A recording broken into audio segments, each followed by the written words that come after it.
30 start-up africane, ha istituito un programma di venture capital per percorsi formativi e finanziari per sostenere start-up e innovatori africani, con la partecipazione delle principali multinazionali delle IAB.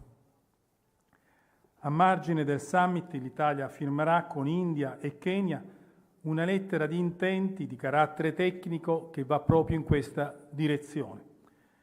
Si tratta della prima volta di una triangolazione Europa, Africa, Asia per collaborare nel campo delle AI secondo lo spirito del Global Digital Compact. Questo vertice, in questo senso, è un importante passo in avanti verso una piena cooperazione nel settore. Tutti noi colleghi abbiamo una grande responsabilità. Dobbiamo condividere linee guida per orientare e guidare lo sviluppo dell'intelligenza artificiale, nella piena consapevolezza che nessuno deve restare indietro. Tutti, nord e sud del mondo, dovranno trarre benefici dall'intelligenza artificiale.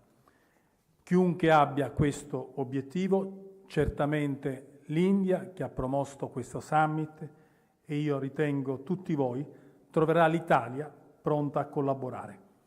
Grazie. Thank you very much. We go back this side. I now invite Her Excellency Ms. Henna Virkkunen, Executive Vice President, Tech Sovereignty, Security and Democracy of the European Commission. Ma'am, the floor is yours. Thank you so much, Honorable Chair, Minister Vaishnav, Your Excellencies, ladies and gentlemen, Namaste. Let me begin by thanking Prime Minister Modi and the whole Government of India for convening this AI Impact Summit at such a very decisive moment. We see that artificial intelligence is no longer simply a technological breakthrough, it's becoming a core driver for competitiveness, security, and global power. It will shape productivity across every sector of our economies and influence the geopolitical balance of the 21st century. Some say that AI is now moving faster than governments can react, and Europe prefers to prove that democracies can also move fast and responsible way. Europe approaches this transformation with a very clear conviction.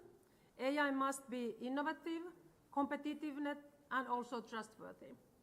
With the AI Act, we have established a single risk-based framework across 27 member states, providing a legal certainty for companies and trust for our citizens. But leadership in AI requires also investment, scale, and deployment. Let me start with investment. Europe has set up now 19 AI factories across the continent. These deliver AI-ready supercomputing capabilities to support AI developers. We have ensured that these AI factories, they are free for SMEs and researchers to use. And this makes Europe a global leader in delivering AI compute as a public good. Our ambition does not stop here. This year, we will also launch the first AI gigafactories, public-private partnership that will deliver the infrastructure necessary to train the very largest models. Our entrepreneurial pipeline is strong.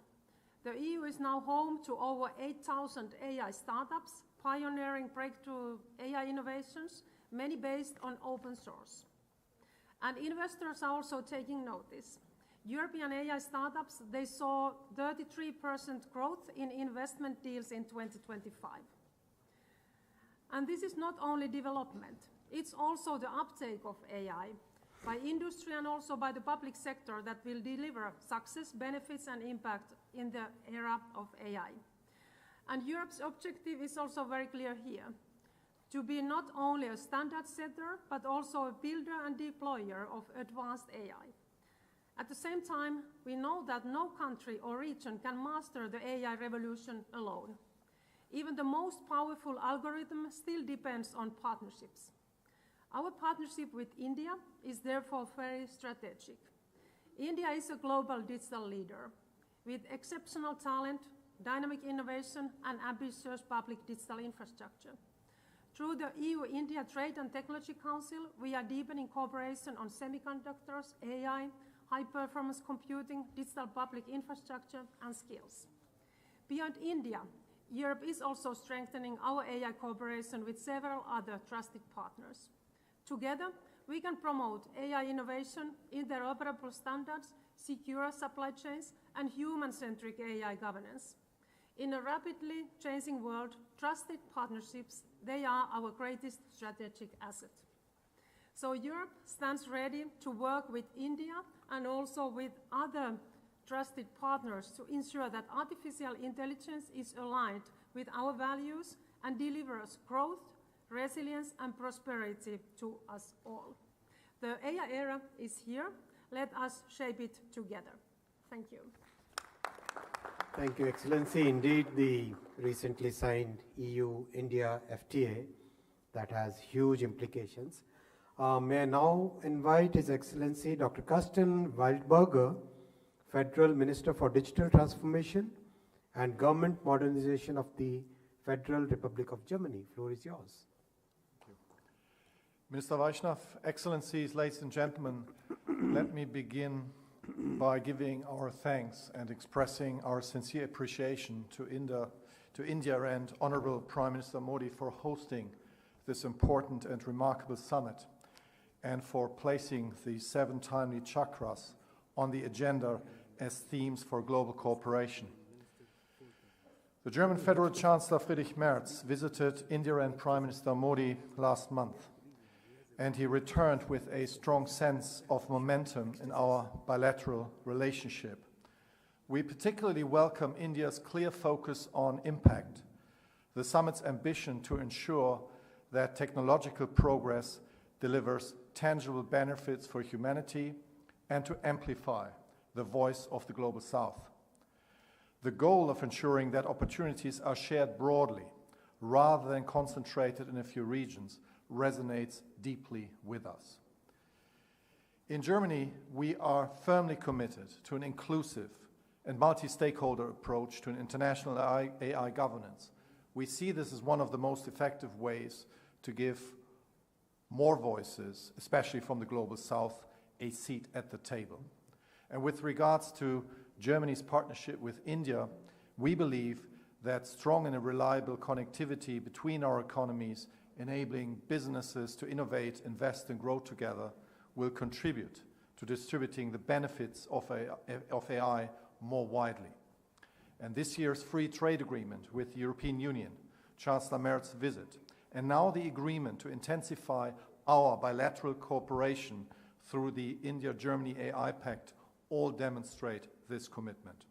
Germany is implementing an ambitious AI strategy based on excellent research, a strong industrial base and a strong SME sector with a wealth of data. We're expanding compute infrastructure, securing energy supply and access. We work on foundational models, on AI solutions for business and government, on safety questions and the diffusion of AI into society. And Germany welcomes and wants to deepen the partnerships based on trust and shared values. We believe in the power of cooperation, joint development, and sharing, and so here's the invitation. And here in India, more than 2,000 German companies are active today, some of whom you will find at the AI Expo.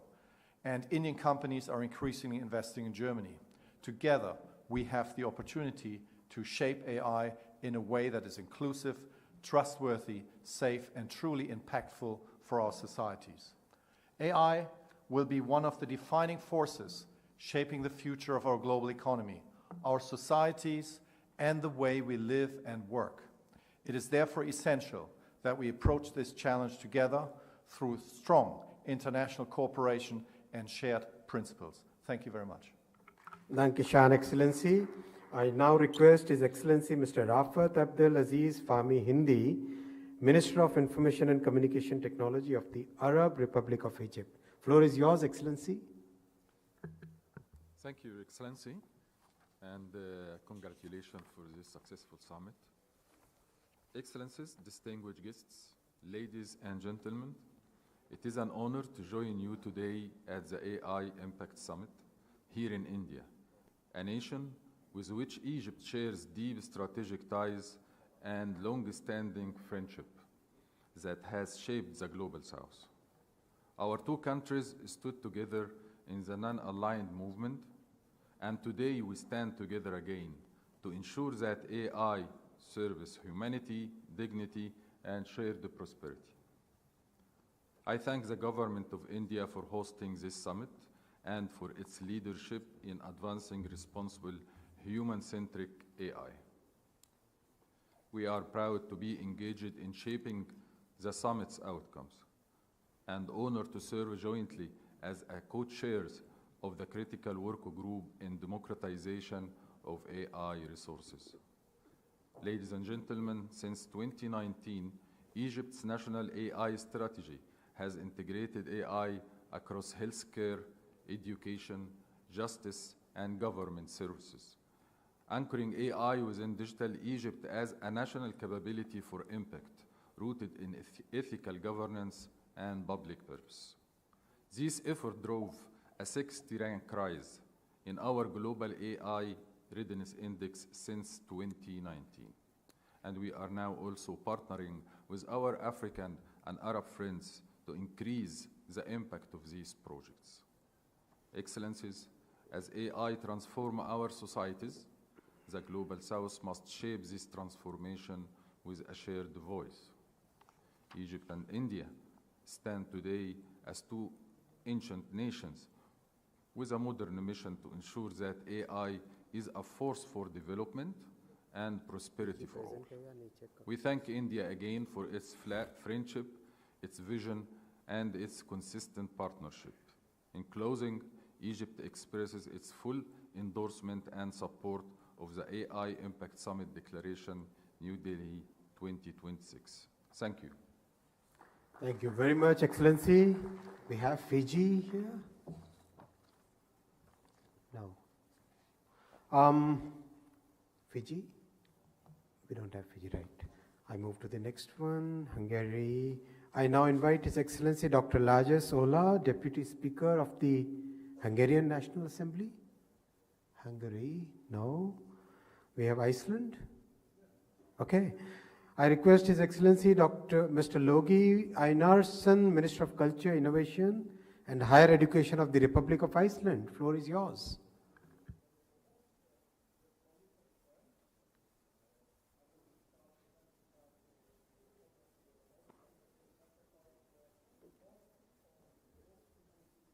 In the Global South, the timing and the location are equally important.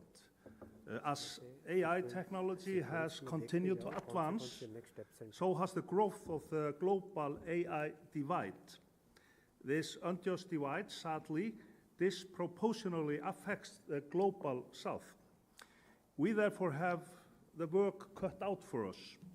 As a generational global technology, the future of AI cannot be dictated by any single nation state. Of course, it's critically important that we continue to exploit the potential of AI, but we must enable the cooperation of nations in ensuring fair and responsible development of AI. Despite its small size, Iceland has always had a way of having a noticeable impact, and Iceland is determined to take an active role in shaping the global AI. For instance, with our green and sustainable energy, with our highly educated nation, and not least with our strong track record when it comes to equality. My government, the first in my nation's history to be fully led by women, remains committed to Iceland's long-standing goal to secure equal rights and status for all citizens. AI has the power to lift and empower marginalized groups. We will continue to emphasize that AI is developed with the purpose of serving the public good, not the good of the few. Dear friends, the work ahead is immense, but it's a work we must do for ourselves, of course, but not least for the future generation. Thank you. Thank you very much, Excellency. I think Iran and Ireland, no. We move to Kenya. I request Honorable Mr. William Kabogo, Cabinet Secretary, Ministry of Information, Communications and the Digital Economy of the Republic of Kenya. Thank you, Chair. Excellencies, distinguished guests, ministers, ladies and gentlemen. Kenya welcomes the India AI Impact Summit 2026 and commends the Government of India for convening this timely global platform to advance artificial intelligence as a force for people, planet, and progress. This summit is convened at a moment when artificial intelligence is no longer an emerging technology, but a foundation of economic competitiveness, public service, national security capability, and global influence. The key question before the international community is therefore not whether AI will transform societies, because it shall, but whether that transformation will be inclusive, safe, and equitable. Chair, Kenya's position is clear. The AI era must not reproduce a future where a small number of countries and firms control the foundational resources of AI, while the majority of nations remain dependent consumers of systems designed elsewhere.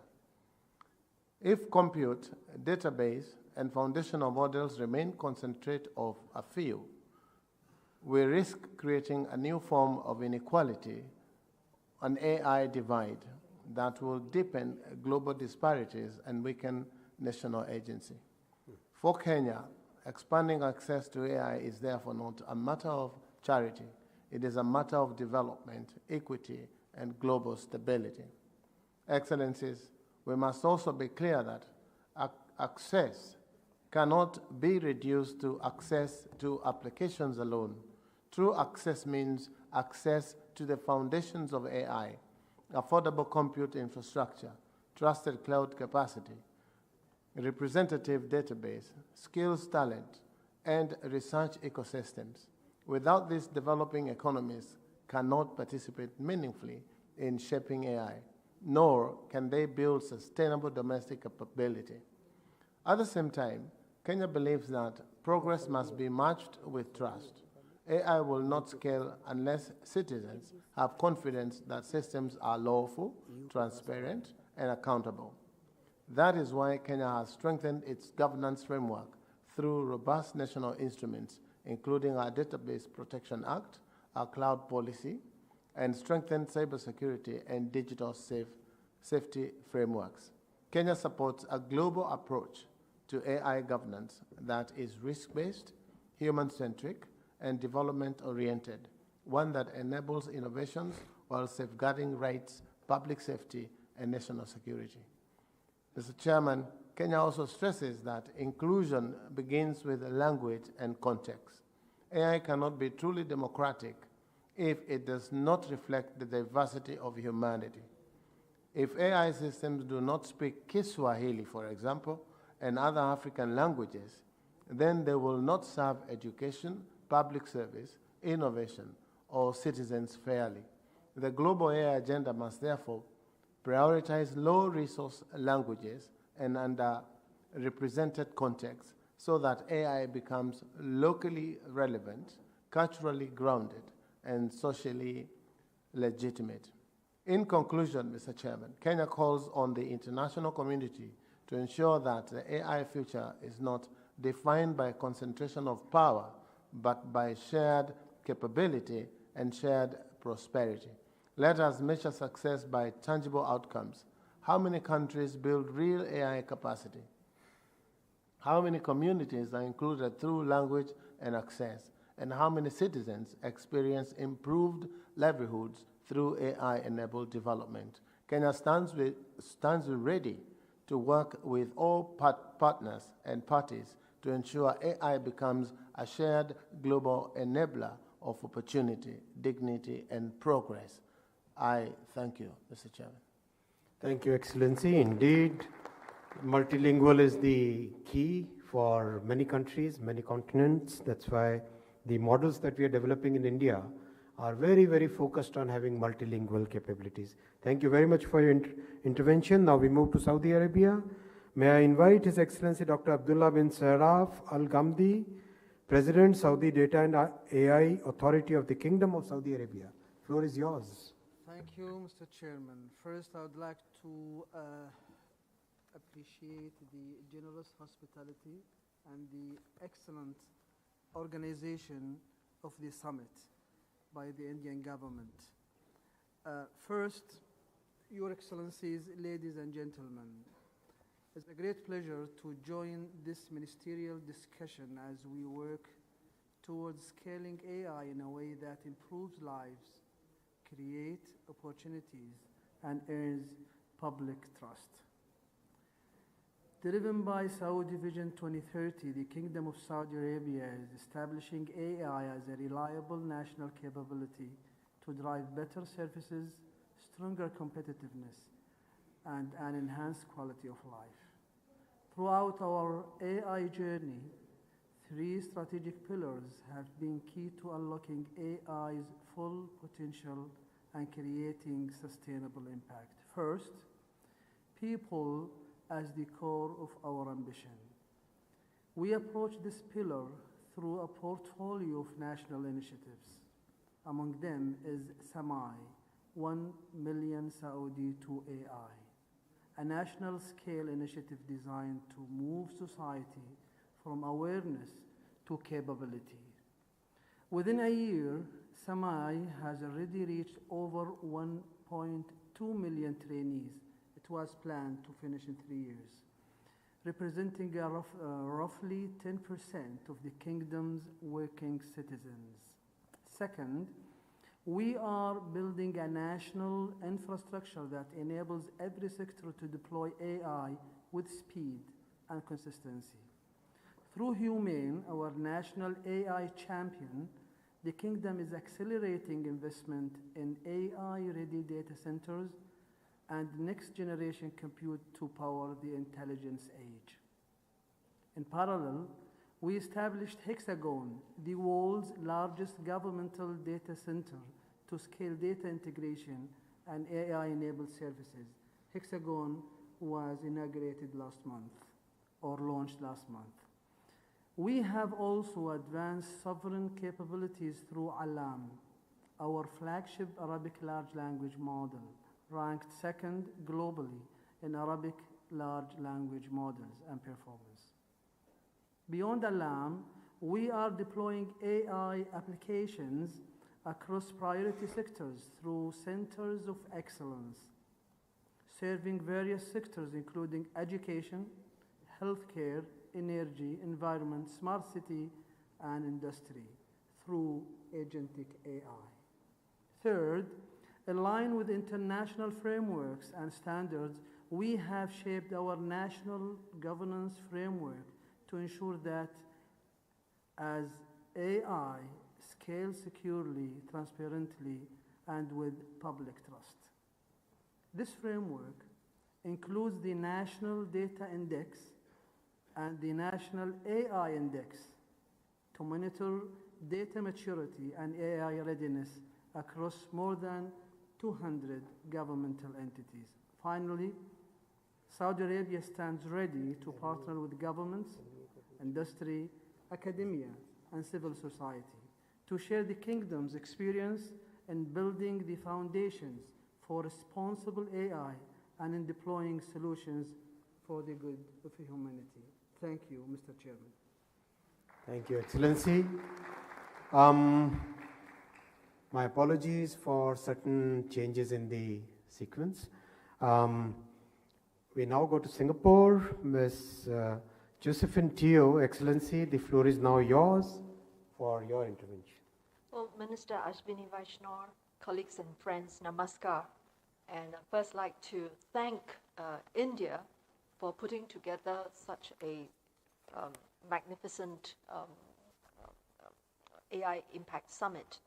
And your focus on people, planet, and progress really remind us that AI is not an end, in itself, but a means to improve lives, strengthen societies, and steward our shared future. Singapore believes that this is the right focus. Our National AI Strategy 2.0 seeks to harness the power of AI in research, in government, and industry. In industry, there are more than 60 AI centers of excellence that have been built up. We have an enterprise compute initiative in partnership with tech giants like Microsoft, Google, and AWS to support AI innovations, particularly amongst SMEs. Today, if you look at the cost of SME adoption, as well as the trade-offs that they have to make, the payoffs, I think this is intended to tilt the balance. So we'd very much like to support it. Also, in terms of government grant support, it goes up to more than around 70%. So that's the kind of commitment that we're prepared to put in. In government, we would also like to find ways forward to be leaders and not laggards. So we use a secure version of several large language models for the civil service, and we built a platform for civil servants to build their own AI bots. So out of less than 90,000 civil servants today, they have been able to build something like 30,000 bots, which is not a bad start. Let me now focus on our efforts to grow capabilities in our research ecosystem through our $1 billion investment in the National AI R&D plan. This includes a strong push in AI for science because we see AI's potential in accelerating scientific discovery and breakthroughs. We are building on past investments in collaborative R&D to launch grand challenges in 4 areas. They are material science, life science, agriculture, and computer science.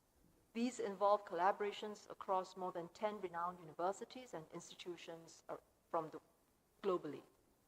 And we believe that they will strengthen the pipeline of the next generation of AI bilingual scientists. But let me just also add a word of caution. Research excellence alone is not going to be enough. Innovation flourishes when communities interact with one another. And this is why we created platforms, like Lorong AI, as a space to bring together engineers, founders, policymakers, investors, and researchers so that they can have regular conversations with each other. We plan to expand Lorong AI to a new AI park, which will support research, collaboration, and development of AI applications for businesses and public services. Innovation must also be matched by trust. But as AI advances rapidly, many technical questions remain open. We see value in bringing leading AI safety experts together to deepen shared understanding and identify AI safety research priorities. I'm therefore pleased to announce that Singapore will be hosting the 2nd edition of the International Scientific Exchange on AI safety research priorities this year and update the Singapore Consensus on Global AI Safety Research Priorities to take into consideration the latest developments. Singapore also welcomes the deliverables of the summit, which offer pragmatic ways to foster inclusive collaboration across the innovation stack. We support proposals to develop the network of AI for science institutions, and those that have been put forward by the Science Working Group, we believe will strengthen global research linkages and complement our own investments in collaborative R&D. Namaste. Thank you. Thank you, Minister Teo. Excellent interventions. Do we have Kyrgyz? No. We have Latvia. Thank you. We now give the floor to His Excellency Mr. Raymond Suders, Minister of Smart Administration and Regional Development of the Republic of Latvia. Thank you, Minister, and thank you very much for hospitality and amazing summit. Dear colleagues, at its current stage of development, AI can be compared to a flame. If we are to benefit from it without causing harm or triggering wider wildfires, it must be handled with care and responsibility. We can already clearly see the benefit of AI advancement. It is driving advances in science and health diagnostic. AI assistant tools are boosting productivity across industries. Adaptive education, allowing every child to learn at their own way, is becoming a reality. Also, language barriers are fading through AI-mediated communication. Yet, alongside these benefits, we confront a hard truth. AI is also creating serious safety risk. Global AI incident report data suggests that intentional misuse of AI by malicious actors is a dominant source of harm.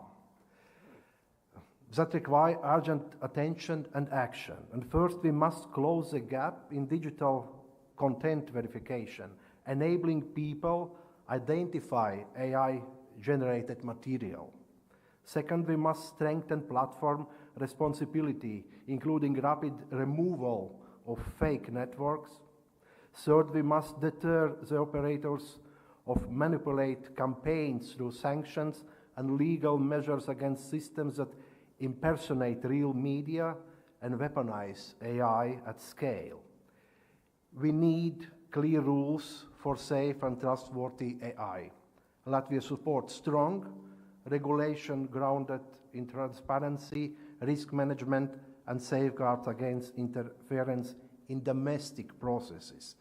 During the last European Parliament election, foreign states actors deployed deepfakes, clones media outlets, and coordinated networks of fake accounts active around voting days and driven by automated behavior. These tactics are evolving rapidly. We now face AI-generated audio and video, fabricated documents, and large-scale bot networks. Nowhere is this more visible than in Ukraine, the most targeted country for hostile information attacks. Deepfakes of leaders, fake documents, and manipulated images are used to undermine morale, distort reality, and weaken international support for Ukraine. This is not business as usual. It is strategic, industrial-scale interference, and it requires a collective response. AI offers immense opportunities, but it also brings immense responsibility. If we act together, decisively, transparently, and in solidarity, we can ensure that AI serves people, not those who seek to deceive them. Thank you very much. Thank you, Excellency. Your concerns are very important. We now go to Lithuania. Yes. His Excellency, Mr. Edvinas Griksas, Minister of Economy and Innovation of the Republic of Lithuania. Thank you. Dear Excellencies, colleagues, ladies and gentlemen, first of all, I want to sincerely thank the government of India for hosting such an amazing event. I'm very happy to be here today, and it is a pleasure to join this ministerial panel at the India AI Impact Summit and to share Lithuania's perspective on how smaller, agile economies can contribute meaningfully to the global AI ecosystem.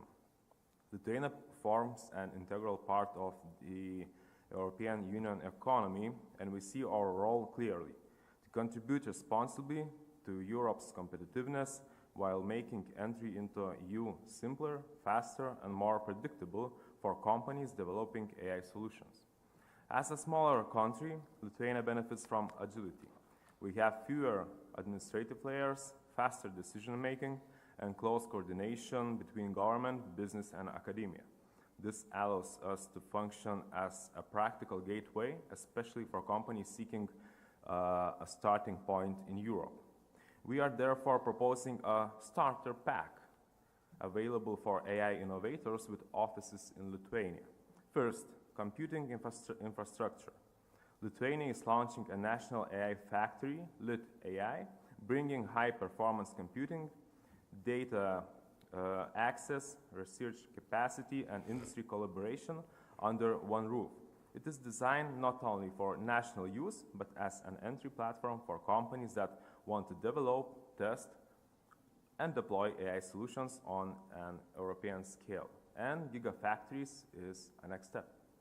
Second, data. Lithuania is among Europe's leaders in open and high-value public data sets, with a national data lake, one-stop access model, 6 biobanks, and other infrastructure. Third, strategic AI support. We are aligning our national AI strategy with European Apply AI approach, focusing on real deployment in industry and the public sector. This gives companies clarity on where AI is encouraged, supported, and scaled in Europe. Fourth, talent. Lithuania has one of the strongest ICT talent pipelines in the European Union, and we continue to invest in skills development across academia, industry, and public sector. Through initiatives such as Gov.ai and Lit AI, we combine training with real-world problem solving. And finally, regulation. Our objective is to reduce, these processes of creating innovation. And that's why Lithuania has launched one of the first use AI regulatory sandboxes, helping companies navigate the AI Act faster with guidance, testing, and compliance support built in. We aim to turn trusted innovations into a competitive advantage. The idea is simple. Companies can start in Lithuania, adapt their solutions to European Union requirements in a supportive environment, and then scale confidently across the single market. To reiterate, Lithuania does not aim to compete on size. We contribute with speed, clarity, and partnerships. By working together, we are building AI value chains that are competitive, trustworthy, and inclusive. Thank you. Thank you, Excellency. We really are running. Time is so very important now. Malaysia. Excellency, Mr. YB Tuan Govind Singh Deo, Minister of Digital. Your floor is yours. Excellency, thank you very much. First and foremost, I'd like to thank India for hosting this excellent event.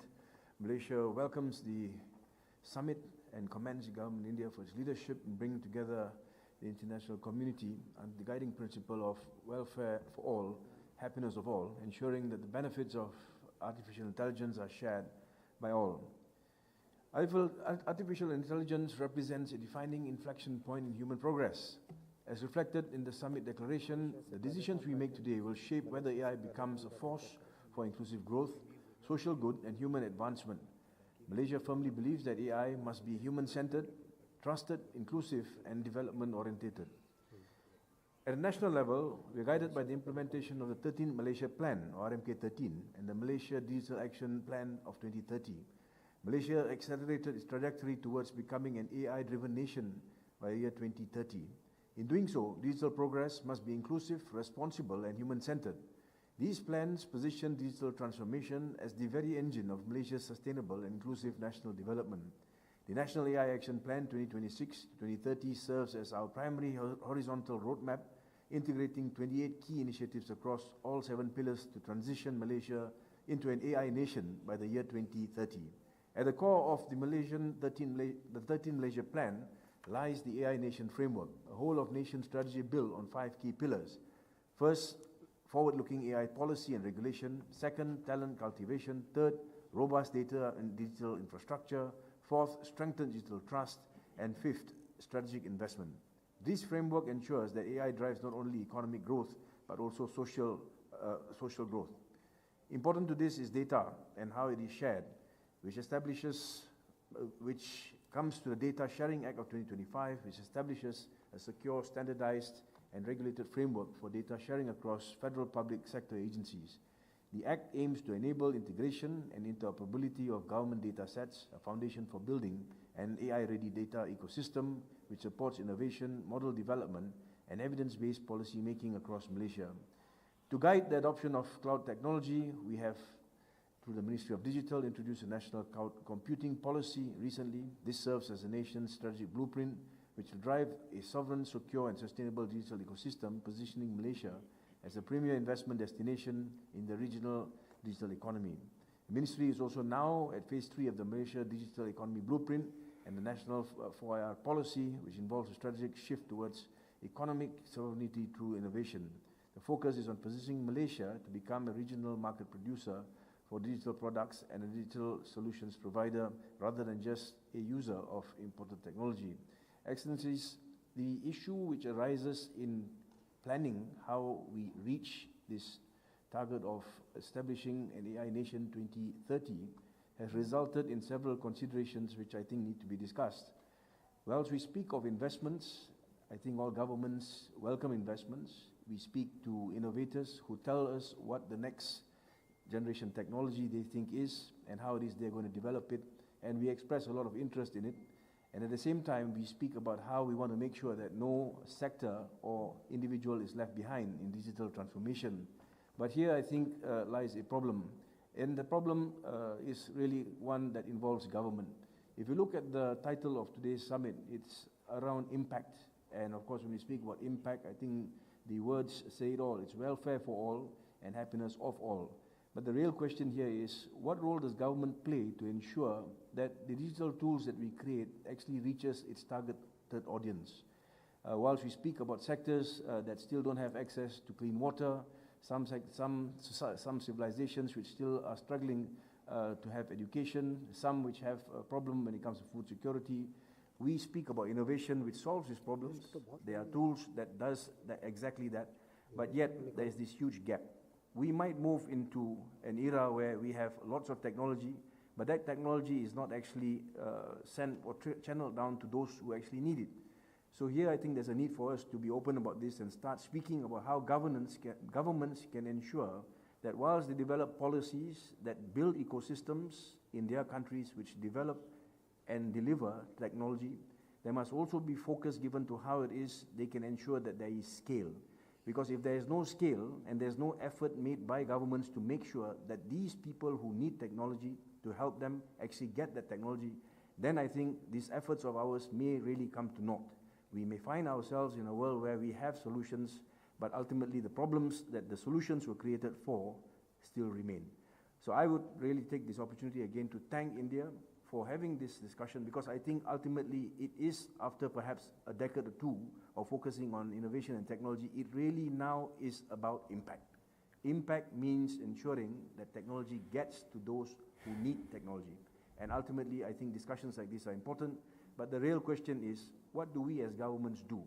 How do we perhaps look at India as a model that has demonstrated that scale is something that we can achieve?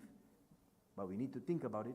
We may even need to look at regulation to ensure that those who innovate also play a role to make sure that the products they create actually reach the target audience, and I think this is something that governments must do. That gap can only be filled by conversations like this, and I must thank the government of India for hosting this summit, and of course all of you who are here today to also exchange your ideas and views. And I think moving ahead, if we all put our minds together and we are able to bring technology to those people who need technology, and I think we will all succeed. Thank you very much, Excellency. Thank you, Excellency, for your excellent comments. We now go to Russia. I request His Excellency Mr. Maksud Shadev, Minister of Digital Development, Communications and Mass Media of the Russian Federation. Thank you, Mr. Minister.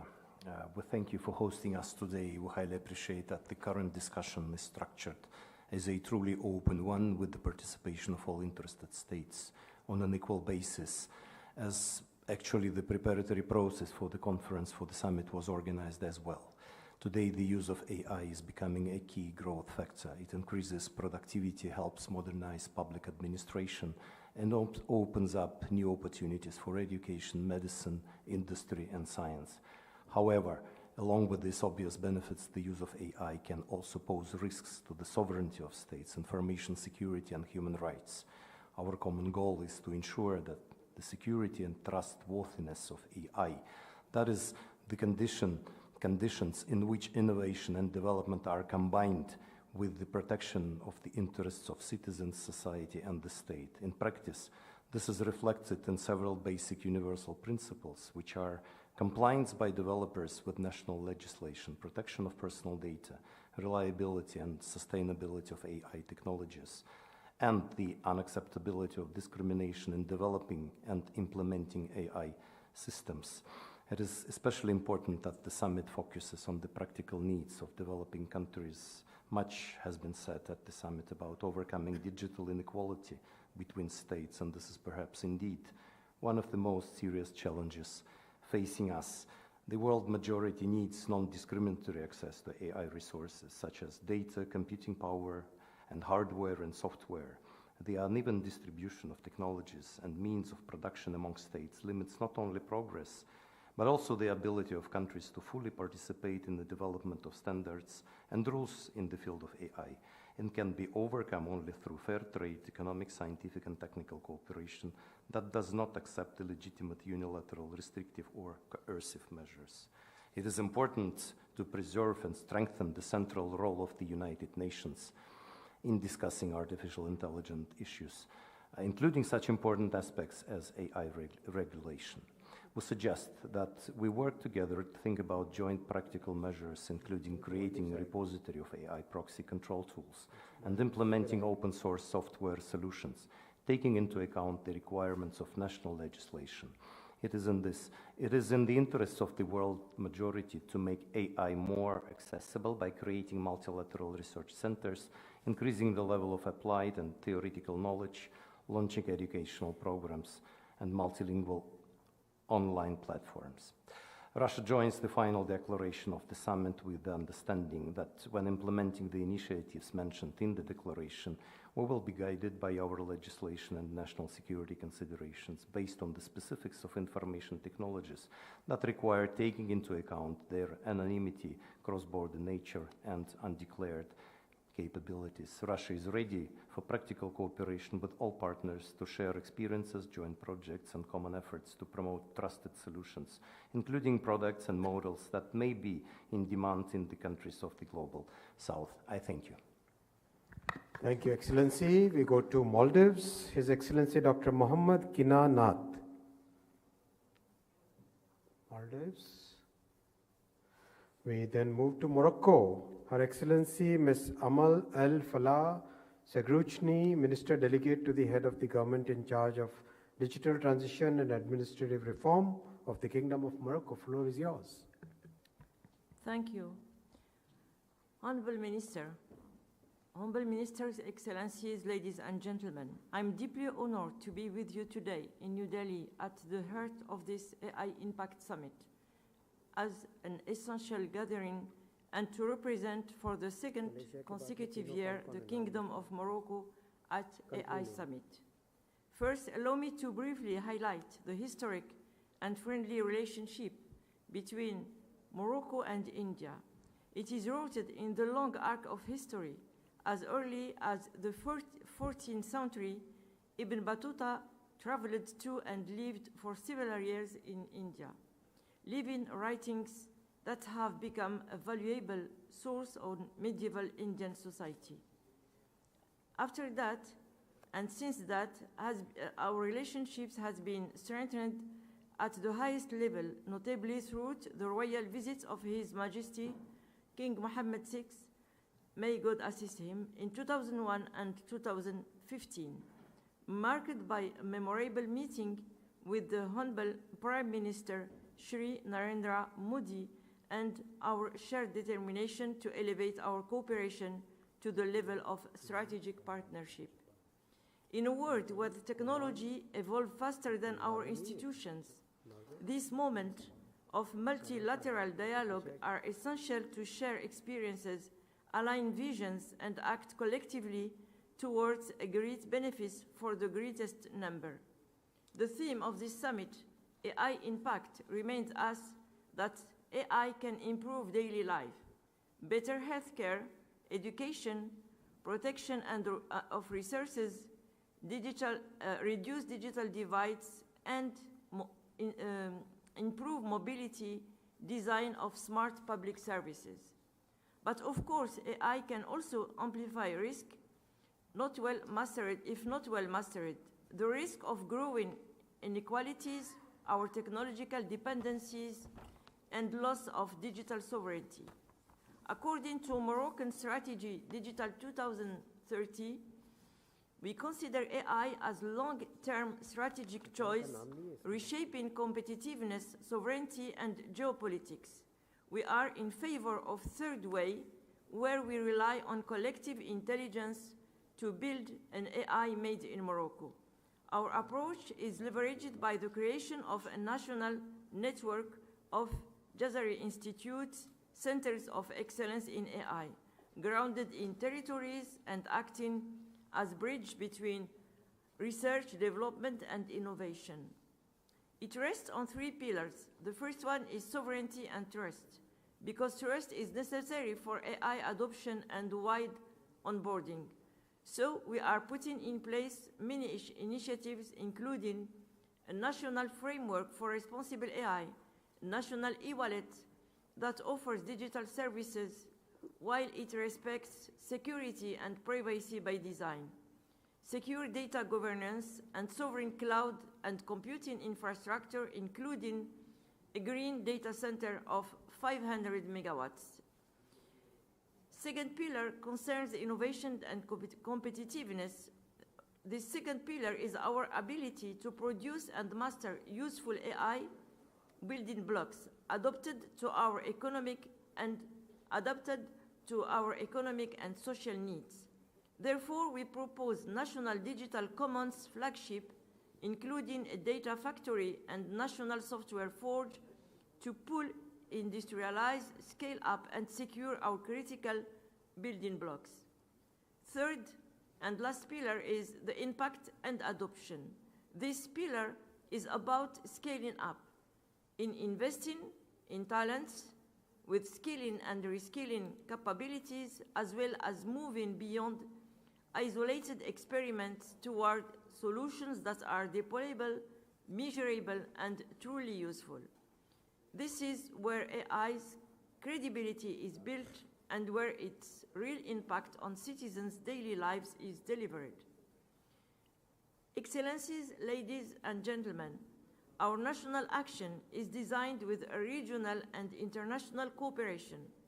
Morocco places great importance on South-South and multilateral cooperation, as it is already the case in two important frameworks, DCO, which is Digital Cooperation Organization Framework, and D4SD, which means Digital for Sustainable Development, supported by the UNDP.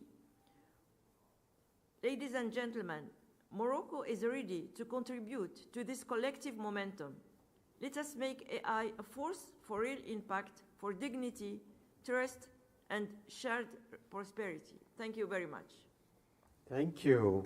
Now we go to New Zealand. Honorable Dr. Shane Reddy, Minister for Science, Innovation and Technology. Floor is yours. Ngā mihi tarangi, ngā mihi te whenua, ngā mihi kia koutou. I greet the sky, I greet the earth, and Your Excellencies, I greet all of you. Mr. Chair, on behalf of New Zealand, acknowledging the Global South and noting that New Zealand is about as far south as you can get, thank you for convening this conference.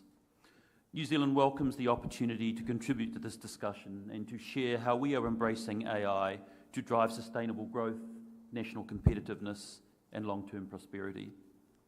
We are in India at a time when global attention is rightly focused on how artificial intelligence can deliver real-world impact. For New Zealand, AI is not an abstract issue. It is a practical economic opportunity that we are actively pursuing to positively impact people's lives. Our priority is to be a smart, confident adopter of AI. We are using it to lift productivity, support better public services, and strengthen our science, education, and innovation systems. Trust and balance are central to this approach. I heard a previous speaker say that the language of innovation is the language of trust. We agree. We are putting in place proportionate risk-based guardrails so people and businesses can have confidence in how AI is developed and used. We want to move away from conversations focused on theory and risk alone towards focusing on practical outcomes that deliver tangible benefits for people, businesses, and communities. That is why we are supportive of global initiatives like the AI Impact Summit, which are reframing the global conversation on AI and are indeed reflected in our national AI strategy. Domestically, New Zealand is backing an approach with significant system-wide reforms to science, innovation and technology, sharpening our focus on impact and strengthening the links between research, industry needs and real-world outcomes. A central part of this is the establishment of the New Zealand Institute for Advanced Technology, which will include a dedicated world-class national platform for AI research. The Institute is designed as a national hub to drive applied, high-valued research, capability development, and importantly, international collaboration. Through it, we are investing in shared platforms and partnerships that accelerate responsible adoption and translate research into economic and societal value.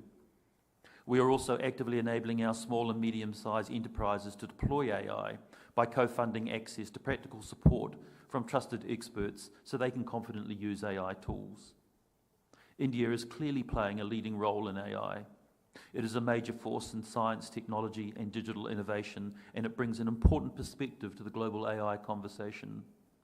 New Zealand values that leadership and sees strong alignment in our shared focus on applied research, skills development, and responsible innovation.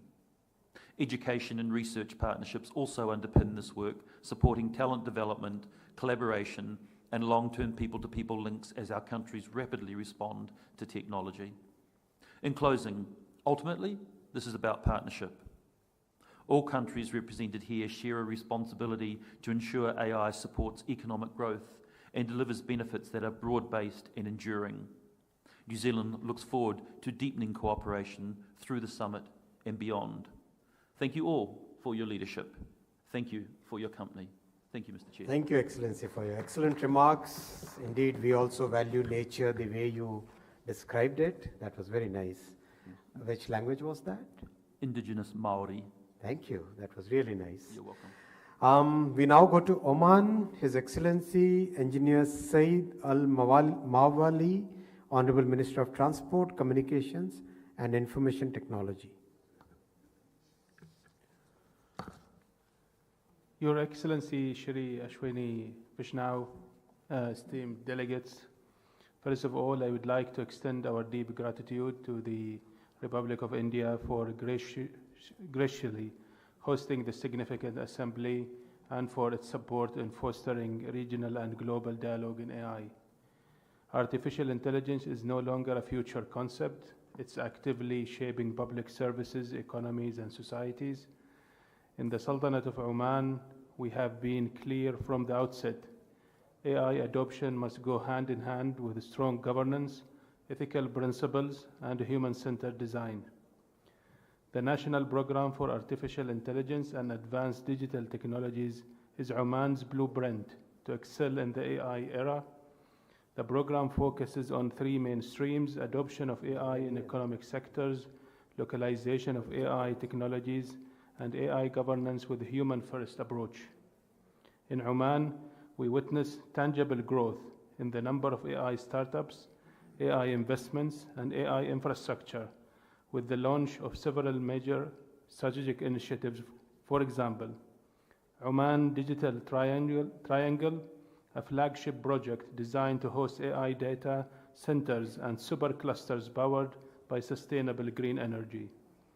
Green AI Alliance, a collaborative coalition of more than 40 entities, including government bodies, energy firms, and investors, focus in developing AI while prioritizing environmental preservation.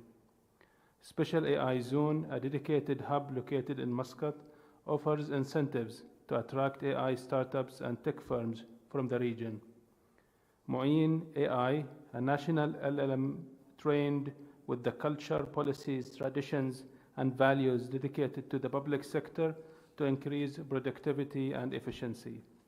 AI Studio, a flagship initiative to bring together AI challenges and solutions under a single platform to guide the co-creation of innovative solutions and products. Within governments, AI solution moved from experimentation to real operational value. We successfully implemented AI pilot projects across priority sectors such as health, justice, education, procurement, and governance. These projects improved efficiency, accuracy, and service quality while maintaining human oversight and accountability at every stage. Your Excellency, recognizing the increasing impact of AI on decision-making and public trust, Oman published the General Policy for the Safe and Ethical Use of Artificial Intelligence System. This policy represents a foundational pillar for responsible AI adoption and establishes clear principles for fairness, transparency, accountability, human oversight, data protection, and explainability. Your Excellencies, our approach to artificial intelligence is clear. We are not pursuing AI for its own sake. We are building an AI ecosystem that is innovative yet trustworthy, ambitious yet responsible, and advanced yet human-centered.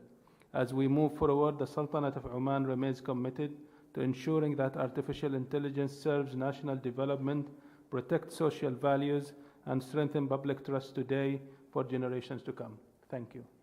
Thank you, Excellency. We have Norway, Her Excellency Ms. Karianne Aldernes Tung, Minister of Digitalization and Public Governance of the Kingdom of Norway. Namaste. Honorable Minister Vaishnav, Your Excellencies, colleagues, let me begin by thanking our host, Prime Minister Modi, for arranging this summit. India's leadership in placing artificial intelligence at the forefront of global dialogue has created a solid platform for meaningful exchange and constructive cooperation.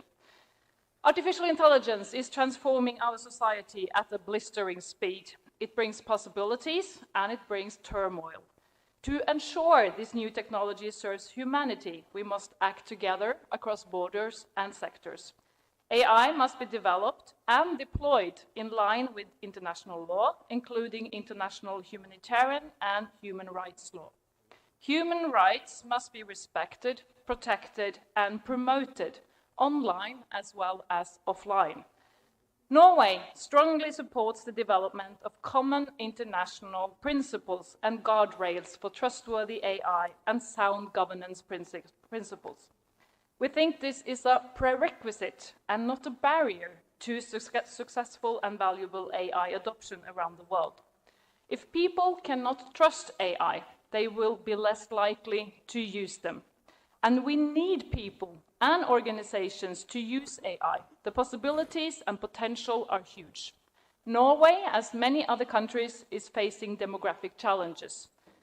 It's important not only to adopt new technology and AI, but to change the way we plan, organize, work, and collaborate so we are actually able to gain real value from AI as businesses and society. Welfare and happiness for all, as expressed so good by our Indian host. In order to reap the full benefits of AI, education must adapt, and we need to get serious about reskilling those already in the labor market while educating new talents. Success in AI is not mainly about the technology itself. It is about how we, as a society and people, adopt and steer. Our younger population is also using AI at high rates. That is good. However, we need to have attention towards the potential danger of AI for young people. Until we know more about the psychological consequences of extensive communication with, for instance, chatbots, also the potential dangers of manipulation via AI, of the impact on the learning process in our schools and universities. And we must stop the repulsive use of AI to generate abusive, exploitive, or otherwise harmful content. Protecting children and youth online is a Norwegian priority. That's why we also suggested an age limit of 15 years old for social media in Norway. To sum it up, Norway strongly believes in the potential of artificial intelligence to generate value for people, businesses, and society. But to ensure responsible and safe use of the technology, we should work across borders in forums such as the G-PI, OECD, the United Nations, and through AI Impact Summit as a whole to agree on common standards, guidelines, and guardrails. Thank you for your attention. Thank you, Excellency. We go to Philippines. Honorable Henry Royal Aguda, Secretary of Information and Communication Technology of the Republic of Philippines. Okay. Philippines, Portuguese, do we have? Oh, yes. His Excellency, Mr. Gonçalo Matias, Minister to the Prime Minister and for State Reform of the Republic, Portuguese Republic. Floor is yours. Thank you very much, Chair. Namaste. I wish to thank Prime Minister Modi for organizing this timely and very important conference. Portugal, like many countries, is confronting the profound realities of a changing world. In recent weeks, we have faced extreme weather and growing climate pressures.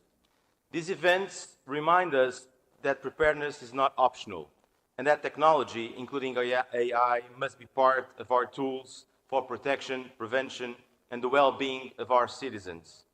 It is a privilege to be here in India for the AI Impact Summit organized by a country that has shown the world how digital public infrastructure can transform societies at scale. And we are at a fundamental moment when the FTA agreement between the EU and India has been signed, and partnerships between the EU and Global South are also pivotal to gain digital sovereignty. Portugal is positioned among the global leaders in digital government, ranking third in the OECD 2026 Digital Government Index. This is due to bold investments in digital public infrastructure, data governance, and AI. And today we enter a new phase, one where AI becomes embedded across the state, the economy, and society. We are also engaged in supporting the Euro HPC application, very strong and solid application to host an AI gigafactory in Portugal. So Portugal wants to develop a strong track record as a test bed for digital innovation. Several Indian leading technology companies have established major delivery and innovation centers in Portugal, serving clients across Europe and beyond our territory. Their choice reflects structural advantages: a highly skilled multilingual engineering workforce, strong STEM output, seamless integration within the European Union's regulatory and digital frameworks, advanced digital public services, and a stable, predictable business environment. Portugal offers something increasingly rare: agility with stability. A country large enough to scale, yet compact enough to pilot, test, and deploy innovation efficiently. In the spirit of this summit, inspired by the principle of welfare for all, we believe AI must serve people and companies, strengthen trust, and deliver benefits that are widely shared. We are actively, decisively through three pillars. First, our national digital strategy, 72 concrete projects to modernize the state, improve interoperability, and accelerate digital public services. An ambitious goal to have 100% of our public services available digitally by 2030. Second, our national artificial intelligence agenda, placing AI at the service of competitiveness and the public good. Generative AI alone has an estimated gross value-added potential of 1.2 billion euros in the state. We are creating sectorial AI centers in health, education, and industry, expanding supercomputing capacity, launching regulatory sandboxes, attracting global talent through AI fast-track visa, and aligning fully with the European AI Act. Third, our digital skills pact, investing in people and raising the digital literacy of our population and workers. AI must empower workers, not replace them. Our ambition is clear: a simpler state that accelerates development rather than slowing it. A country at the forefront of Europe's digital transformation. A competitive, open, cooperative AI ecosystem aligned with Europe's distinctive model, strong in science, industrial application, and open innovation. Portugal chooses to lead where it can be strongest: in adoption, real-world application, public sector transformation, and responsive innovation. Technology must serve people, never the other way around. If we combine competitiveness with trust, innovation and inclusion, and ambition with responsibility, AI will not only boost our economies, but also strengthen our democracies and social cohesion. That is the impact we want to seek. Thank you, Jai Ho. Thank you, Jai Ho. Indeed. We now go to Rwanda. We have Rwanda? No? Okay. We move to then Senegal. No. Singapore already covered. Now Suriname. No, Suriname. Tajikistan. Tanzania. Tajikistan? Yeah. Okay. We have His Excellency Mr. Sherali Kabir, Minister of Industry, New Technologies of the Republic of Tajikistan. Floor is yours. Thank you. Dear Excellencies, distinguished guests, friends and colleagues, at the outset, allow me to express my appreciation to Indian government for organizing today's forum, as well as for the invitation to participate in it. I wish everyone fruitful discussions and success. I am confident that today's forum will provide experts, business, and the private sector with opportunities to establish cooperative relations and promote the development of the AI industry. Tajikistan is endowed with great natural resources that form the foundation of upstream artificial intelligence, water for cooling, green energy for compute, metals and minerals for AI chips, which are a priority of our economic growth and development. Tajikistan has the highest average annual economic growth in the region, over 8%. Also, Tajikistan plans to generate 5% of GDP from AI by 2040. 98% of energy generated in Tajikistan is green hydropower, which highly affordable electricity rate for compute.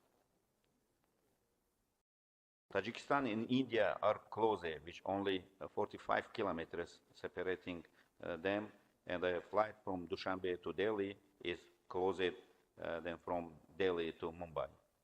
With the Kasa 1000 power line connecting the region, fiber cables can also be added, allowing the development of the joint AI data center in Tajikistan to support India's inference market.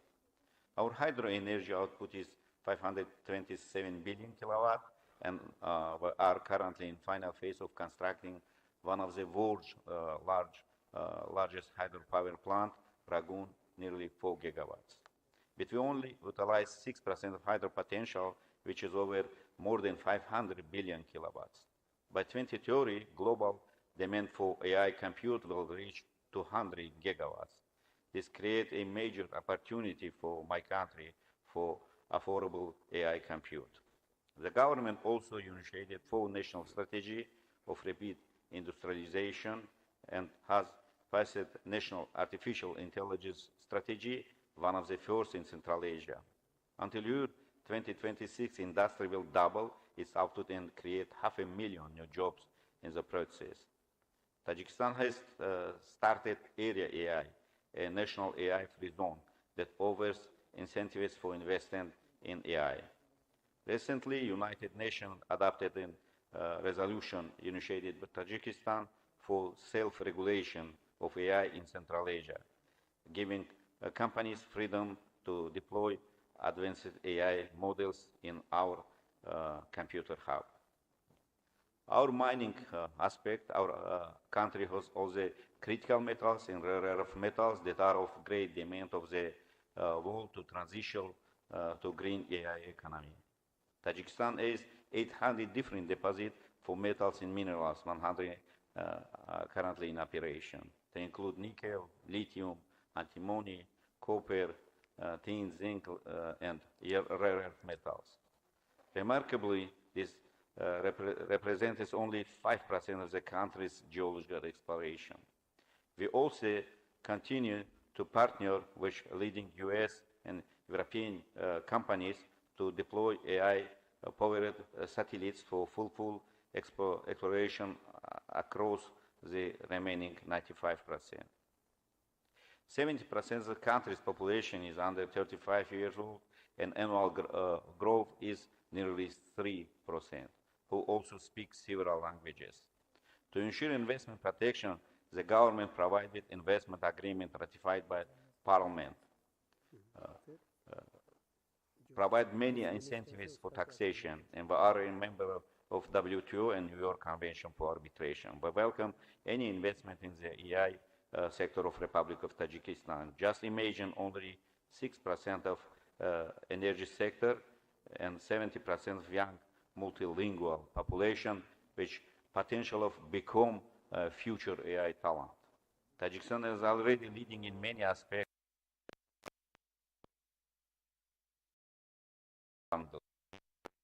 And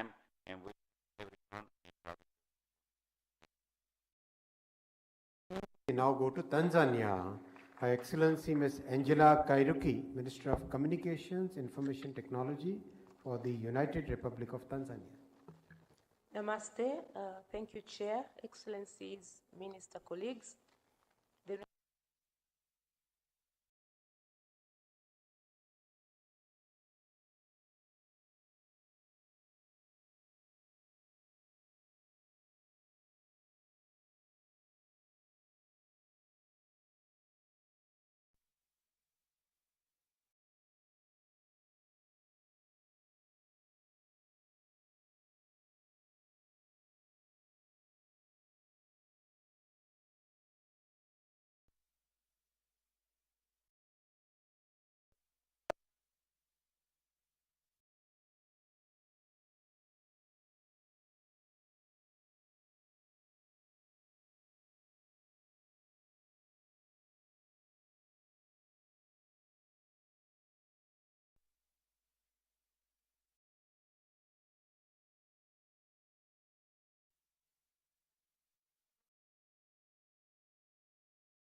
ICT and AI as the backbone of our future growth, they have been embedded in our Tanzania Development Vision 2050. We have set a clear benchmark whereby 70% of digital literacy and 80% of the digital service delivery rate has been included. To bridge the gap between these goals and our current reality, we seek to move beyond the traditional ICT, and we seek to embrace scaling up of AI as it is not just an option, as it is essential catalyst required to fulfill the promise of our 2050 objectives. We also plan to turn our vision into reality, and as such, we have established the National AI Strategic Framework for the year 2026-2034, spearheading more than 50 pilot projects in the critical areas such as agriculture, health, climate, finance, but also transportation. We believe that by utilizing these 50 pilot projects as innovation labs, we can test the technologies in the real-world settings, refine our approach based on the proven data, but also ensure that our move toward a nationwide AI rollout is both secure but also evidence-based. We also recognize that responsible AI cannot exist without a robust digital foundation. Today, our partnership with the private sector has pushed the 4G coverage to over 94%, but also the 5G to 30%. We aren't just connecting people, we are building the industrial nervous system of the future with 27,000 kilometers of the optic fiber, world-class data centers, and the critical undersea cable landings. Most importantly, we are ensuring that no one is left behind. Through our authority, UCSAF, we have brought digital life to over 3,700 villages, ensuring that the benefits of AI, but also of the high-speed data, reach every corner of Tanzania, especially from the urban centers to our most remote wards. Tanzania is also strategically advancing the Tanzania technology stack, integrating the digital public infrastructure as a cornerstone of our digital economic strategic framework. We would like to take this opportunity to extend our sincere appreciation and gratitude to our colleagues at the Ministry of Electronic and Information Technology For India, whose expertise and India's stack model have been very invaluable in guiding our own infrastructure development. These collaborative efforts have significantly enhanced public service delivery, but they've also accelerated our financial inclusion, as it has been evidenced by our 63.2 million active mobile money accounts and 58.1 million internet users. Together, we are building the foundation for a digitally empowered society that is accessible to every Tanzanian citizen. Skills and human capital are the lifeblood of our AI strategy, as we are not just building infrastructure, we are also building experts. Through the Digital Tanzania project, we have already upskilled 500 government ICT professionals in the critical areas like big data, but also in AI in high-tech universities worldwide. Simultaneously, we are securing our future through the Samia Scholarship Program, which has granted more than 1,313 students the opportunity to pursue excellence in science, technology, engineering, and mathematics. But also our commitment to building comprehensive governance structures and ethical guardrails ensure that AI adoption in Tanzania is fair, it is transparent, but also accountable. In conclusion, AI can be a very powerful enabler of social empowerment, but its success depends on inclusion, capacity building, ethical governance, and collaboration. The United Republic of Tanzania is committed to this journey, and we look forward to work with partners globally to ensure that the benefits of AI are shared equitably. We also would like to take this opportunity to endorse the final declaration for the Global AI Impact Summit, and I would like to thank you. Thank you. Thank you, Excellencies. We were scheduled to complete this session at 3:30 p.m. We are right now at 5 p.m. So there is a hard stop at 5:15 because after that there is a roundtable chaired by Honorable Prime Minister. So we will request many delegates to kindly give your written submissions, which we will take on record and publish as a part of this ministerial round. I'll request Uganda, Zimbabwe, UNHCR, ILO, ITU, and then we will close this session. Now I request Uganda, Dr. Honorable Chris Barrio Munsi. Floor is yours. Thank you very much, Mr. Chairman, Your Excellencies, ladies and gentlemen. Uganda is happy to be part of this discussion and would like to thank Prime Minister Modi and the Government of India for convening this conference and for extending an invitation to Uganda. We take note of the technology revolution that is taking place in the world with emerging technologies that continue to shape socio-economic transformation of our societies. We also take note of the huge digital divide that exists between the global north and the south, but also within the context of South-South, we see the digital divide. And these gaps needed to be bridged, and this calls for partnership and collaboration. AI and other emerging technologies are taking the world by storm, and it is imperative that we must embrace and integrate these technologies in the work that we do. We now know that for better outcomes, efficiency, and productivity, services like health, education, agriculture, defense, governance, among others, should and must integrate artificial intelligence and other technologies. In Uganda, we are guided by our national digital vision and a digital transformation roadmap, where we have developed policies, strategies, and a number of interventions that guide us in the broader areas of information and communications technology. We are now completing developing of a specific policy on AI, and this policy will guide us on how to harness the advantages of artificial intelligence, but also provide for how to mitigate with the downside of AI, including the need to address issues of ethics. Uganda stands ready to partner and work with India and all the other countries gathered here as we embrace artificial intelligence and other emerging technologies.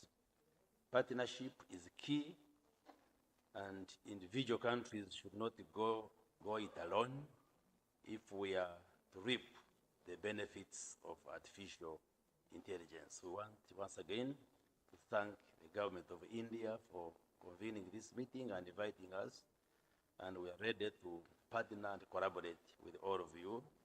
I thank you and wish you good luck. Thank you. Thank you, Excellency. Zimbabwe, Honorable Dingamoji Futi, Deputy Minister of Information, Communication Technology, Post, Courier Services of the Republic of Zimbabwe. Thank you, Your Excellency. Colleagues, ladies and gentlemen, I firstly would like to thank this great nation, Prime Minister Modi, for the gracious host that they have been, and congratulate them on the same token for organizing such an impactful program. Thank you again for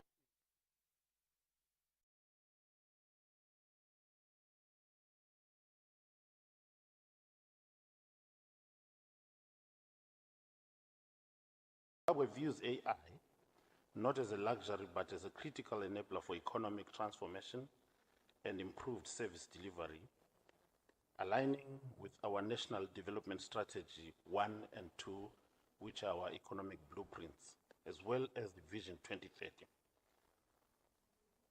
Our first step was to rush deployment, but also underline were the critical documents, which were the National AI Strategy, as well as the recently concluded Zimbabwe AI Readiness Assessment Methodology.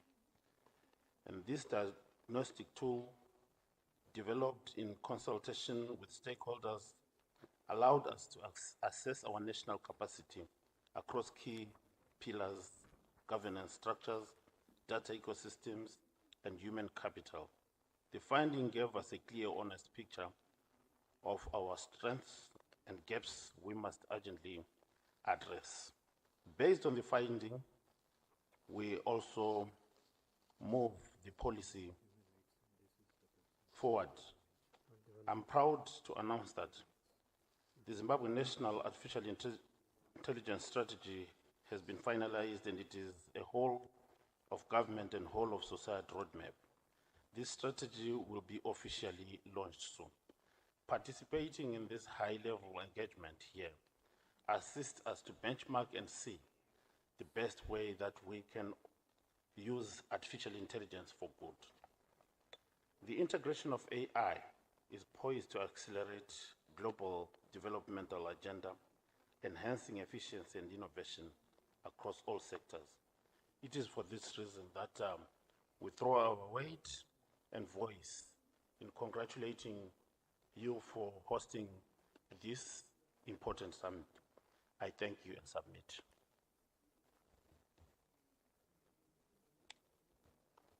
Thank you. Thank you, Excellency. We now go to UN High Commissioner for Human Rights, Ms. Peggy Hicks. Floor is yours. Thank you. Artificial intelligence is reshaping societies. AI systems are likely to touch almost every aspect of life, which means they touch almost all of our human rights, from delivery of public services like education and healthcare, to criminal justice and elections, from employment and social protection, to our right to a safe, healthy environment. But how can we be sure that the promised impact of AI will deliver what people need while avoiding risks? Without deliberate attention and engagement, digital technologies, including AI, could amplify inequalities. Some 2.2 billion people have no access to the internet, and even many who do are excluded from AI by disparities based on income, language, gender, and geography. AI computing power is dominated by a small number of companies in rich countries. Article 27 of the Universal Declaration of Human Rights sets forth the right of everyone to share in scientific advancement and its benefits. This first summit, AI summit, in a global majority country is therefore highly significant. It has great potential to go beyond symbolism and lead concrete efforts to shrink digital divides. We need to narrow the gap between those at the forefront of digital technologies and those most likely to benefit from them. India and other countries that are developing AI can demonstrate leadership through responsible, innovative business models that take on the dominant narrative of bigger, faster, better. To act on Minister Vaishnav's wise words that innovation without trust is a liability. One key question that is not asked often enough is, what is AI for? This revolutionary technology offers potential to improve lives and safeguard our planet, not deepen inequalities or damage our environment in pursuit of profit.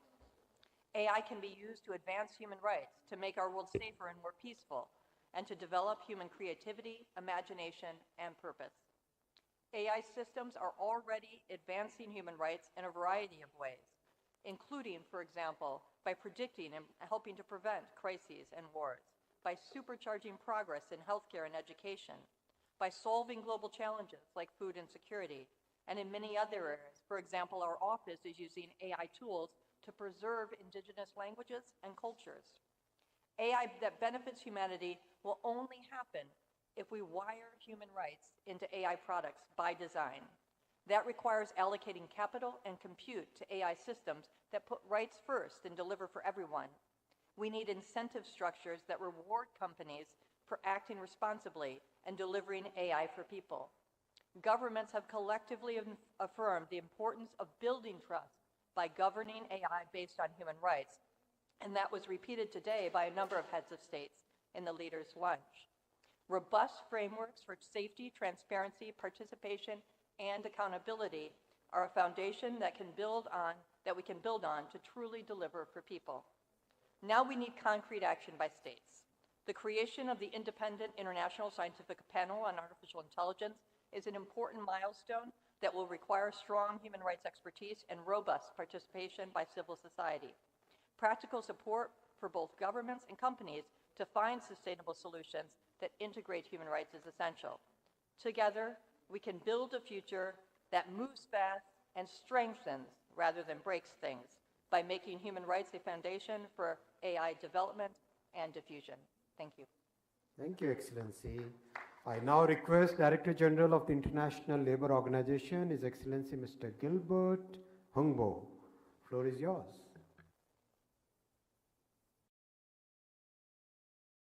Thank you, sir. On behalf of the International Labour Organization, let me start by thanking the government of India for your leadership by convening what is clearly a very, very successful summit. We all know that AI is already shaping the world of work, changing tasks, skills, and occupations across sectors with significant impact for jobs and for productivity. But ILO's research indicates that AI will generally transform more jobs than automate them away. Yet, while AI can enhance work and create new opportunities, it's also leading to additional challenges, including for those displaced by technology, and threatens to widen existing divides. Therefore, the key policy question is not whether AI will transform work, but whether this transformation will advance decent work and social justice. And this requires proactive and coherent policy responses. First, people must be at the center of AI strategy, as we heard all along today. Investment in skills, lifelong learning, and employment and social protection policies is essential to help workers and enterprises adapt. Second, institutions matter.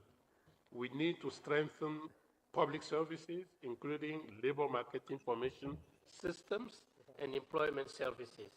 At the same time, social dialogue is critical so we can better anticipate change, manage risks, and build trust.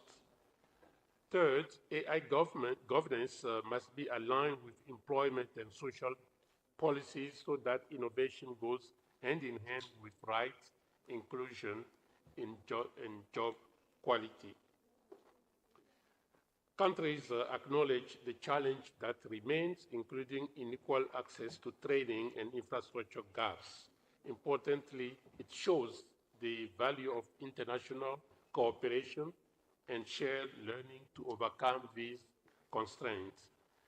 The ILO stands ready to continue working together in the context of the international multilateralism in shaping AI policies that promote decent work and productivity. I thank you so much.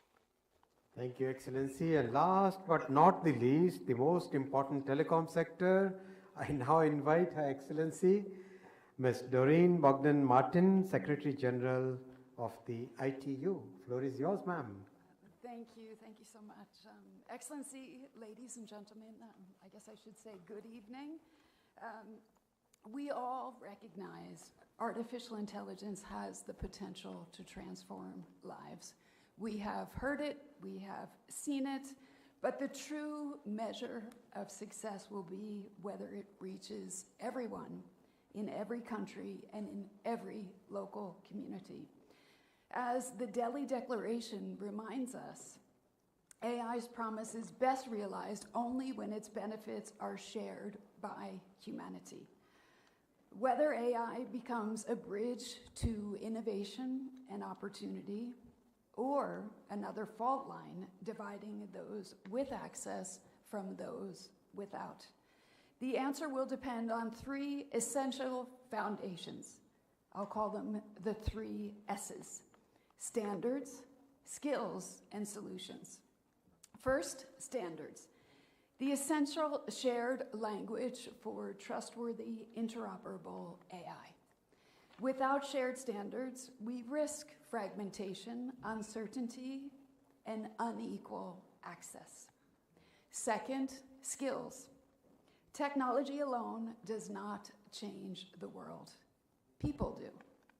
Without the skills to use and shape AI, its opportunities will remain out of reach for too many. And third, solutions. AI must deliver real impact in people's lives, strengthening education, healthcare, advancing science, and expanding opportunity. In each of these areas, the ITU is ready to serve as your trusted partner. Excellencies, we cannot let the digital divide become the AI divide. This is our shared responsibility. As Prime Minister Modi so rightly underscored this morning, AI is a transformative power. If directionless, it becomes a disruption. If the right direction is found, it becomes a solution. Through the 7 chakras, India has articulated a compelling vision for a people-centric AI future. In the months ahead, as global leaders, experts, innovators continue to come together, including at the UN Global Dialogue in July, back-to-back with ITU's AI for Good Summit, let us act together. Let us act together now to ensure AI becomes a bridge to opportunity for all. Thank you. Thank you very much, Excellency. And with this, we come to the end of this session. Thank you all for your patience, and thank you so much for giving such constructive inputs. And any delegate, any Excellency who could not speak in this session, may please submit your written submission that will be taken on record. Thank you very much once again. Thank you.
Honorable Prime Minister, sir, and the leaders from the industry, captains of industry, thank you all for joining us in this India AI Impact Summit.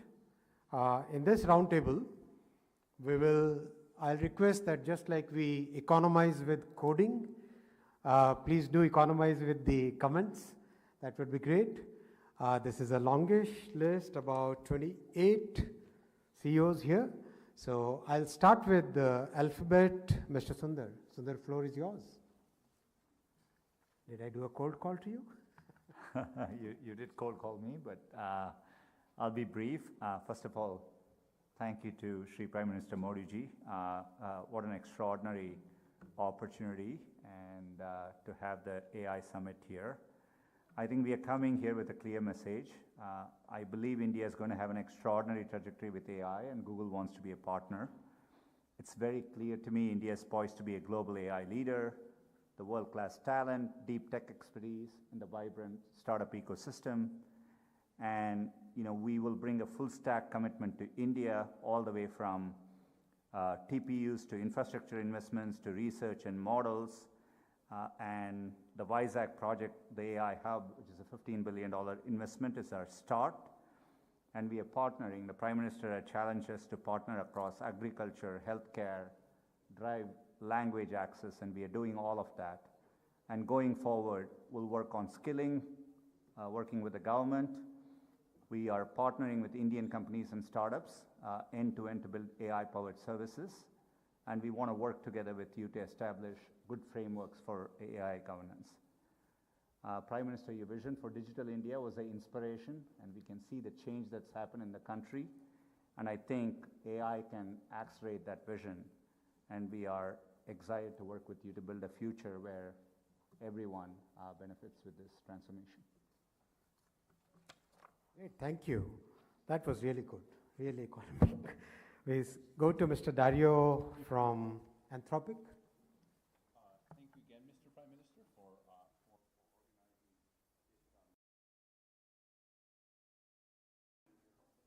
organizing your mic. Oh. It's clear, as I said in my remarks earlier today, that India really has a central role to play, especially in accentuating the benefits, but also in addressing the risks. We come to this with unique perspective as an enterprise company.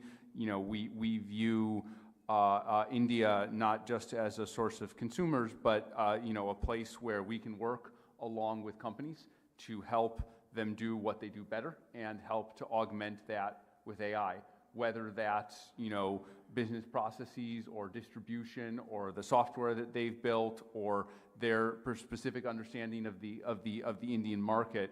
We are generally seeking to infuse AI into what these companies do and partner with them and grow together along with them and through them bring AI technology to kind of all the places in the Indian market where consumers are already being served. We're also, I think, very interested and encourage everyone else to do things that bring unique social benefits. Our work with the XSTEP Foundation and Agritech and some of the other areas. We've only started doing this work for a few months, but it's already starting to bear fruit, and there's an enormous amount of benefit to be had. And then finally, it seems as if it is already starting, and I encourage more of it, and we want to help however we can, tracking the economic impacts of AI across India, both the ways in which it accelerates growth and the shifts. And we're willing to help however we can. We keep our own kind of economic statistics that we publish of how people use our models. We encourage other companies to kind of do the same, and I think it's complementary to the view that the government has. And so if we all share the different kinds of data that we have and try and understand the economic transformation as it happens, we can accentuate the good parts and mitigate any of the disruptions. Great, thank you, Dario. Yours and Sam's picture is today already viral. We have next Nobel laureate Sir Demis Hassabis from DeepMind, part of Google. Thank you, and thank you, Prime Minister Modi, for organising this amazing summit. I've been so impressed with what I've seen in India, the energy and enthusiasm around the technology and what it can unlock, especially from the youth of the country. I think India is poised to be a real powerhouse in the AI revolution. For myself, I think we're at the amazing threshold moment with the technology which I always dreamed of, which is to use AI as the ultimate tool for accelerating science. And our program AlphaFold that solved the 50-year grand challenge of protein folding, I think is just the first example of what I hope will be many examples over the next decade of how we can advance science and medicine with AI. That's our passion. I think Sundar mentioned all the investments we're making into India, the India ecosystem. We see it as a key thing for us in terms of research and also the use of our products. I think we're poised at this next step to the impact that AI is going to have is sort of hard to estimate. The way I sometimes talk about it is it's going to be sort of 10 times the Industrial Revolution, the impact of the Industrial Revolution, but maybe at 10 times the speed, happening over a decade instead of a century. So if you think about that, that's a kind of 100 times the impact of the Industrial Revolution, which of course was already enormous. But I think if we get this right, and these next steps, and I think India has a really critical part to play in this on the global stage, then we could unlock a new golden era of scientific discovery and acceleration to benefit everyone around the world. Thank you. Thank you, Sir Hesbus. Mr. Alexander Wong from Meta, the floor is yours. Congratulations, Prime Minister Modi, on such an incredible summit. It was so incredible to see all of the who's who, as you mentioned, in AI coming here, along with so many of the great business leaders here and so many of the great world leaders. We're very excited. It's very clear that India will be a very major player in AI, and really, as Sir Dema said, one of the AI powerhouses of the future. We see it as one of the most entrepreneurial and vibrant countries in the world, and we're so excited to see all of the growth here. And at Meta, we're excited for continued partnership as we look into this next era. We were so grateful to have you at our booth to see the Meta Ray-Ban glasses and the Be My Eyes capabilities, and so we were so grateful to have you. We're also so excited to support small businesses on top of WhatsApp and Facebook. We have tens of millions of small businesses in the country of India, and we're so excited to empower them with AI and with more digital tools to enable them to grow their businesses and continue succeeding in the country. And we're also excited to partner with the government of India to bring governance to citizens through WhatsApp as well. We're seeing this already in the state of AP. We're bringing lots of governance tools to the citizens directly through WhatsApp. I think last year over 100 million subway tickets were sold on WhatsApp, and so we're so excited to continue partnering. I think the vision and ambition in the country is so clear in terms of digitization, modernization, and AI, and we're excited to continue partnering closely. Thank you. Great, thank you, Alexander. We have Dr. Arthur Mensch from Mistral AI. Thank you, Mr. Prime Minister, for having us here. I would say, I'll be brief. I'd say the AI is going to change the economy profoundly. As an enterprise AI company, we serve the enterprise transformations. And as a consequence of that, we work with a lot of integrators in India already. We need to see that AI is going to drive multiple digits of the global GDP in the coming years. And what that means is that we need to worry about two things. First, that everybody needs to participate in it and get access in it. And in that, your leadership in bringing the technology to people is actually very commendable. The other thing that is, I think, important is that everybody needs to take a share of the value creation that is going to occur. And in that respect, a risk that we all that we may all suffer from is excessive concentration of power and excessive market concentration. This may lead to excessive price and an extractive economy. We should be aware of this concentration, and what the way to actually face that is to we are betting on open source technology, which is a way to creating common goods for everybody to be able to take a hold of it and to modify it and to deploy it without external control. We should worry about cultural nuances and languages. This is something that we have heavily invested on as initially a European company, and that's something that we have been doing for Indian languages recently in audio.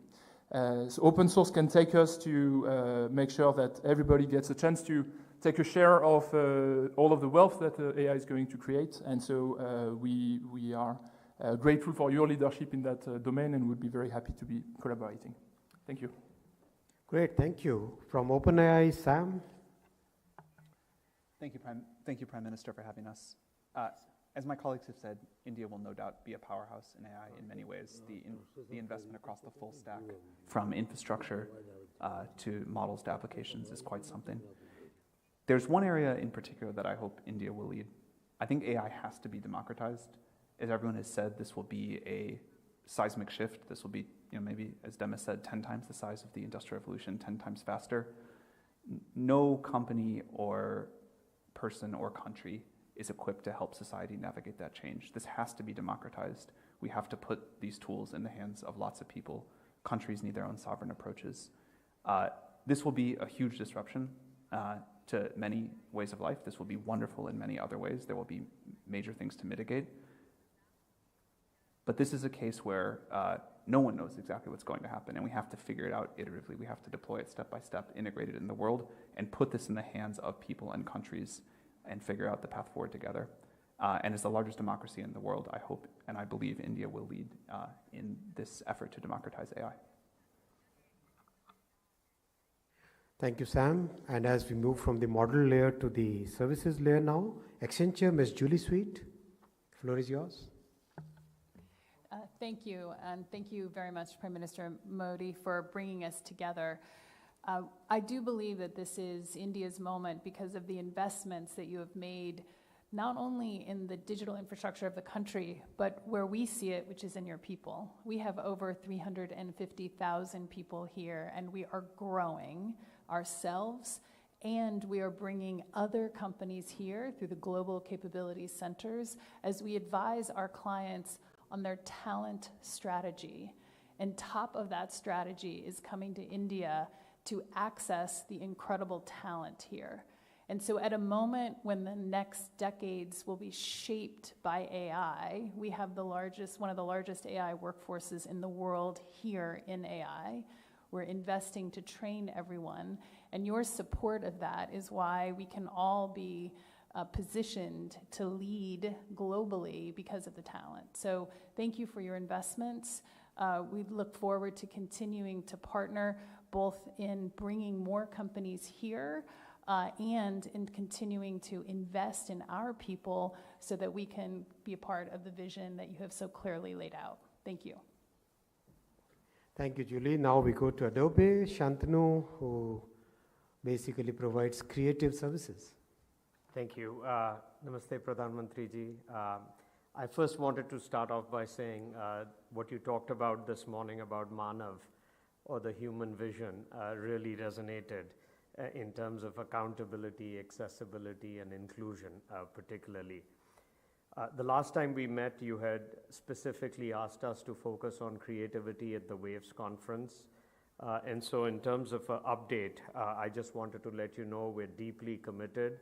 And yesterday, in conjunction with your ministry, we announced that all of our AI products, Photoshop, Acrobat, and Firefly, will be available free for students so that students can get the right skills to create the creative economy that you are interested in ensuring that India is at the forefront of. In addition to that, aapne bataya ke, we really need to focus on content and content provenance. And so the watermarking that you had talked about and making sure that we take care of that is also, we have now announced a content authenticity initiative. And so we're very pleased, we're clear that there's a massive future for AI, and at Adobe we're really proud to be part and to work in conjunction with your government to make that happen. Thank you. Thank you, Shantanu. We go to Raj from FedEx, one of the big users of AI. Thank you very much, Prime Minister Modi ji. Very nice to see you again, and thank you for putting this Global AI Summit here together. We at FedEx move the world's high-value supply chains of the world every day, $2 trillion of commerce, and we do this with 700 planes and 200,000 motorized vehicles. But our mission is to make supply chains smarter for everyone, and when we move this, we also generate 2 petabytes of data. And AI, that's where AI comes in. AI superpowers our data to make supply chains smarter for everyone. We've been working very heavily in India. As I mentioned to you when I met you, the cost of logistics in India from 15% to bring it down to 8%. And with PM Gati Shakti plan as well as the national logistics policy, so we're very much involved in that. We're also investing very much in India. I was just in Navi Mumbai yesterday. We announced the groundbreaking of our hub in Navi Mumbai with Fadnavis ji and also with the Adani Group. So we are very excited to be investing in India. We're investing about 10,000 crores in India in this time frame and doubling in the next 3 years. Thank you again very much for having us here today. Thank you, Raj. We now move to Tokita-san from Fujitsu. Thank you for organizing a great meeting. Thank you very much. And Fujitsu is the only one technology company in Japan that can develop supercomputers and quantum computers. And we are discussing and collaborating with the Japanese government for an AI-led society. This is because in order to process a huge amount of data generated from people's lives and all economic activities, a computing platform with high performance and high power saving performance is necessary. I believe that there is a lot to learn from India in the transition and the transformation of an AI-led society in Japan.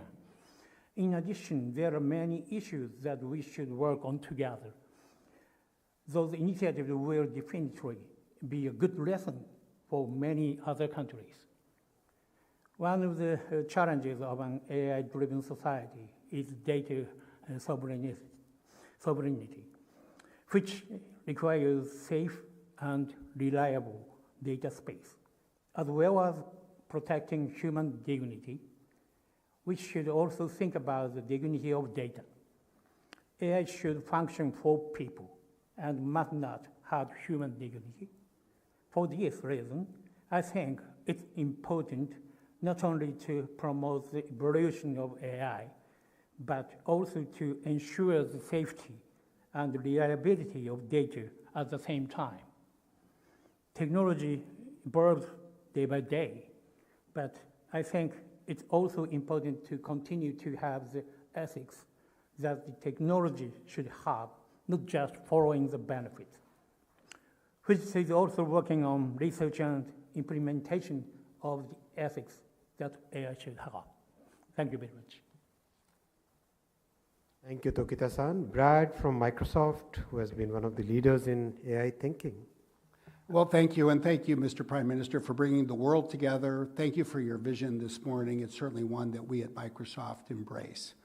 As you know, we are investing here, we're building here, we're partnering, we're skilling. We are devoted to India's present and future, and we're very bullish on the prospects for AI leadership.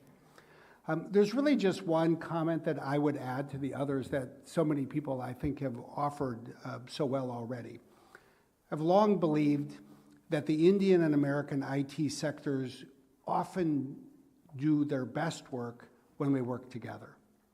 We've long strived to be a voice for the Indian IT sector's needs in Washington, D.C., and we partner together around the world. Despite the enormous success of both of our countries, we still live in a world where 70% of the world's GDP is elsewhere. And so much of our success inevitably comes not just from what we do in our own two countries, but our ability to take what we offer and take it with trust to the rest of the world. As we're working through what is obviously, let's just say, an interesting time in international relations, as countries need to protect their digital sovereignty, as we thrash out trade issues, I hope with your help and leadership, we can all find ways to protect all the things that need to be protected while ensuring that technology and technology services can cross borders.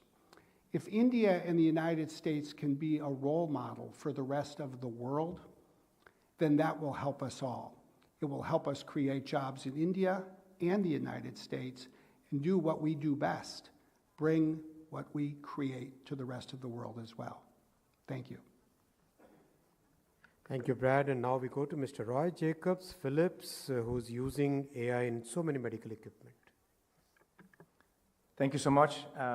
And compliments for the address this morning. I think the vision you're laying out is building on a strong tradition in which India is leading in informatics and software and now wants to charge ahead also in AI. And when you said it's all about what we can design in India and deliver to the world, that's something that Philips actually is already doing today.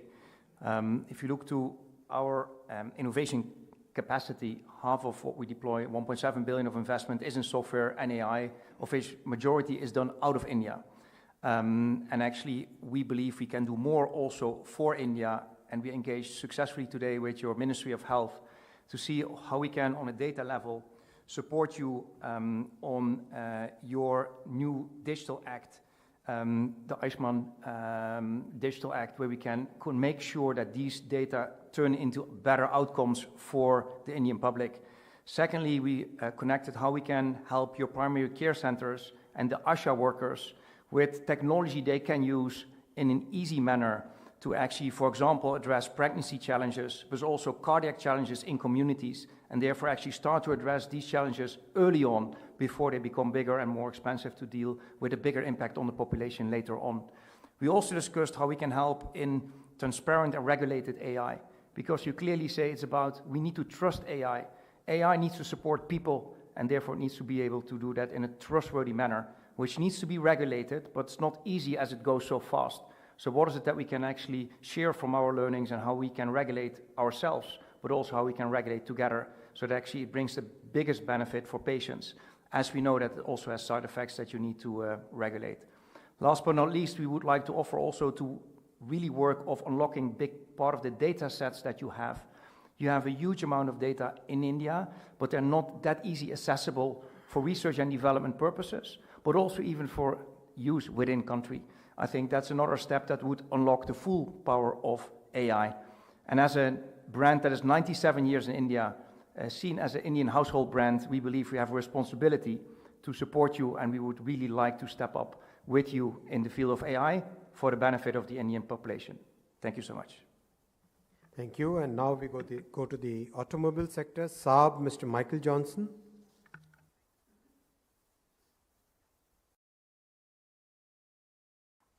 Did we miss him? I think he's not there. Okay. Engine Safran, Mr. Sebastian Fabre. Prime Minister, thank you very much for hosting this event and for inviting us. For those who don't know us, we are Safran AI. We do artificial intelligence for intelligence, defense, and industry. An AI that must be trusted by their users given the criticality of the application. And thank you very much for attending our demo this morning. Just wanted to come back on one point, sovereignty. To me, sovereignty is not isolation. Sovereignty is about open architecture, modular architecture, being able to deploy AI on sovereign infrastructure, leveraging sovereign data. And given the nature of our business, we had to actually embark that in our design from the start. So just wanted to say that we are very aligned with the values you are projecting, and at Safran we've been in India for 65 years. Make it in India is in our DNA. We will double our presence by 2030, and we are very committed to support the deployment of a sovereign AI for India. Thank you. And as demand for memory goes up, demand for Mr. Sanjay Mehrotra goes up. Micron. Thank you, Ashwini ji. Namaste, Prime Minister Modi ji. Really inspired by your vision, the Manav vision for AI this morning. And memory and storage is very much a key enabler, essential element of AI. Simply put, if AI is the engine of the digital economy, then memory is the fuel of AI. And I'm very proud that Micron is here in India, February 28th, in your presence, with your, we'll be honored to have you there as we have the grand opening of the largest semiconductor single-story clean room, 500,000 square feet of clean room, size of 10 cricket fields. This is about steel that is used here is about 3.5 times of the steel in Eiffel Tower, size of 100 Olympic pools of concrete into this, all of this coming to fruition here with production already started there of assembly and test, advanced packaging of memory here in India. 2,000 team members already working on this, going toward 5,000 as we continue to ramp up. In just one short year of the full production in that factory, 10% of Micron's global production will be assembled and tested here in India, and this percentage will continue to increase from here on. If you just look at what that means, it's about multiple hundreds of millions of chips that will be assembled and packaged here using advanced semiconductor technology. This would not have been possible without the support of your government, always listening in terms of what is needed to become world-class and acting quickly. Today, what your last year's union budget codified the advanced pricing agreement. This year's budget has strengthened it further with a 2-year timeline to conclude APA negotiations. This is important for us, not just for Micron, but for the entire semiconductor ecosystem, because this provides certainty, ease of doing business, and we really appreciate all the initiatives that the government has in this regard. We look forward to sharing your vision and working with very many of the global leaders here to meet the requirements of memory, to address the full potential of AI, and really build the future of intelligence for all together here. Thank you. Thank you, Sanjay. And anybody who wants to have ATMP services in India, there are 8 plants which are coming online in the coming couple of years. So please do consider for your fabless companies, wherever you get them fabbed, have them ATMP'd in India.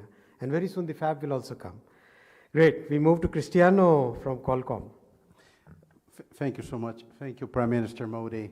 And thank you, Minister Vaishnav, for the opportunity.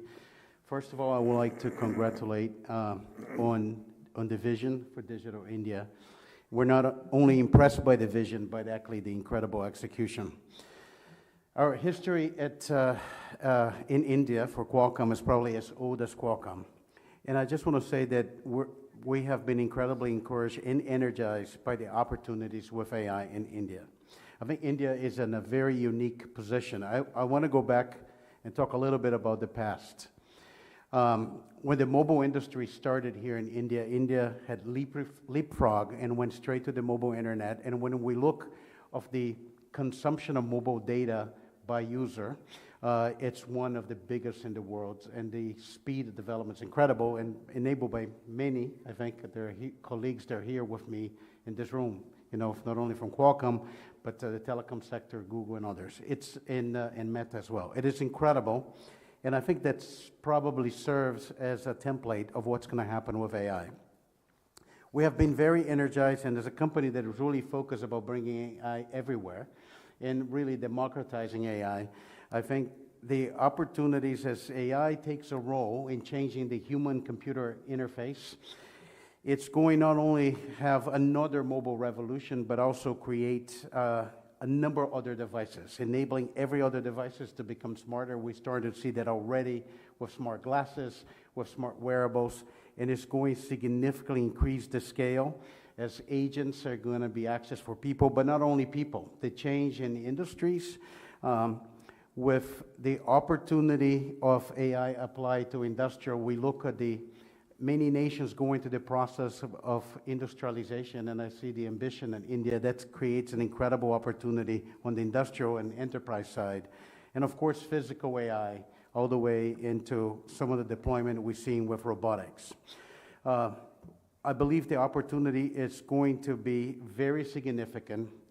And what I like about it is actually combined, AI is combined with other things that are happening in India. And we're very happy to be a small part and play a small part into that, which is what's happening in electronics and semiconductors. I think the initiatives to make a hub of electronics manufacturing as well as a semiconductor supply chain are very, very important. And as you think about the transition, we have seen that this technology is going to create a transition, is going to change many of what is assumed, to be the major players. New players are going to come, and it creates an opportunity also for India to have a global role. We're incredibly excited about this. I think the opportunity is really tremendous. We're very thankful and privileged to be part of this, and we just, we have a significant R&D that we do here in India, and just this week, the first 2-nanometer chip in India has been designed by our team. I thank Mr. Vaishnav to be part of the launching, and I think we just need to keep going. This is going to be an incredible future. Thank you so much for the opportunity for being here, and thank you for the partnership. Thank you, Cristiano, and gentlemen. After AMD, Intel, Renesas, I think Qualcomm is next to do the 2-nanometer chip design in India end-to-end. That is the vision our Honorable Prime Minister has given to all of us. Make sure that the most advanced chips are designed in India, fabricated, ATMP'd, and finally getting into the product in India. Thank you, Cristiano, for starting that 2-nanometer chip here. Now we go to Jitu from Cisco. Please do more Make in India.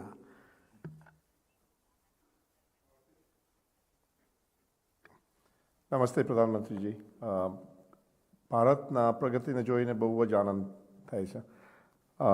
And Cisco's commitment to India goes back 30 years. We've had over 35,000 employees that we are lucky to employ over here. We have manufacturing that is now happening in India, not just for India, but for export throughout the world. And we are also investing very heavily in skilling, where we've actually just last year trained about 800,000 Indians with skills in cybersecurity and AI and networking. So it's an honor to play a small role in the success of India. And the next 30 years we feel are going to be far more exciting than even the past 30 that we've had. And as you start to democratize AI, we would love to make sure that we partner with India in providing the underlying infrastructure so that that does not become a constraint for the realization of benefits in AI. And we also want to make sure that AI can be safe and secure for the use by every citizen in India and beyond. So it's an honor to be an Indian and born in India and actually move to America and see the level of progress that's been made. And I thank you for the partnership between the two countries. Thank you, Jitu. You didn't touch Make in India, though. Oh, we You have to commit before Honorable Prime Minister. We're very committed to Make in India. We've actually already had a full node, and we will continue to keep investing in there.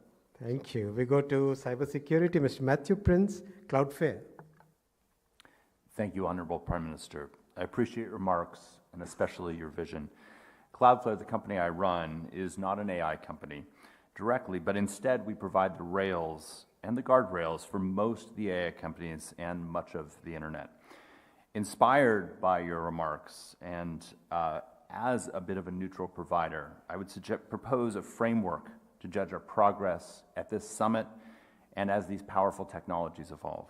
First, there should be 500,000 AI companies, not 5.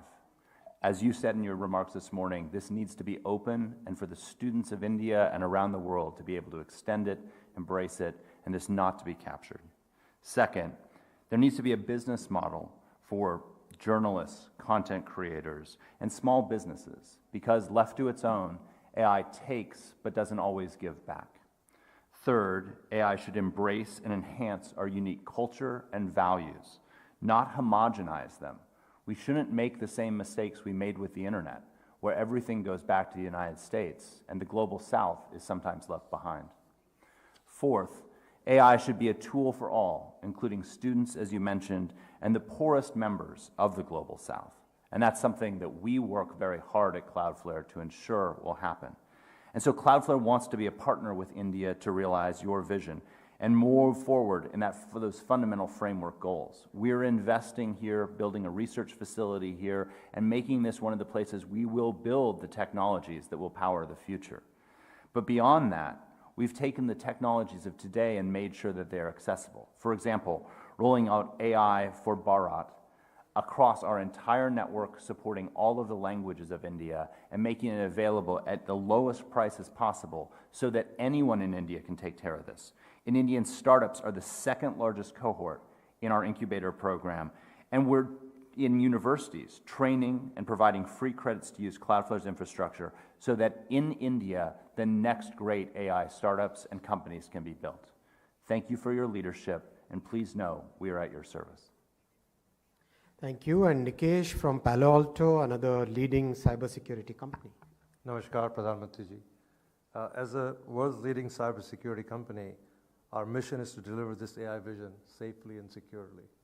If what Demis says is going to happen, that we will have 10 times the industrial revolution at 10 times the speed, we have to deliver that in such a way that it does not cause social disruption. There is a challenge, as Sam said, that if you're going to put this in the hands of 1.8 billion people, we have to make sure that we're upskilling at the same time as these jobs start transforming from what they are today, in line with what Matthew said in terms of making sure there is a role in the future for all the people who rely on their creative capabilities. In addition to that, as we go towards this future as rapidly as we are going, and we start talking about agents who are going to act autonomously, there is a large question of governance and accountability. Who is responsible for these agents? Who are you going to hold responsible if something goes wrong? Who is going to provide the moral backbone or the nuanced requirements that agents must have, just the way humans have? Humans have human judgment, they have collaboration capability, they have skills, which we have to find a way of making sure it gets imbibed into these agents as we start thinking of an agentic future. Last but not the least, at the speed at which we are going, where we're seeing an arms race between the AI leaders, they are not paying as much heed to the needs of doing this in a secure manner. There is a challenge that AI could go rogue on us if the kill switches are not developed while we're building AI. There is a challenge that AI could be taken over by nation states or other companies who can cause harm if this is not built in a secure and safe manner. Towards that end, we have established an AI Security Competence Center in Bangalore. We have over 1,500 people, and we're going to make sure that India becomes a center where we build these capabilities from a governance accountability, from a cybersecurity, and from a social upskilling and social impact perspective. Thank you very much, Mr. Prime Minister, for your leadership, and we look forward to working with the government on this. Thank you, Nikesh. We go to the captains of Indian industry, Mr. Mukesh Ambani. Most respected Prime Minister, thank you for this roundtable. The Manav vision that you presented at the summit this morning, I'm sure will become the AI manifesto for the world. It provides for me the moral compass for humanity in today's uncertain time. Prime Minister, under your leadership in 2014, you gave the call for Digital India. At that time, India was 138th in the world in terms of mobile and broadband connectivity. Today, we are number 1 in the world under your leadership. We have deployed world-class digital infrastructure for over 1 billion people, efficiently, inclusive, and transparently. And within a single decade, scale has no longer India's constraint.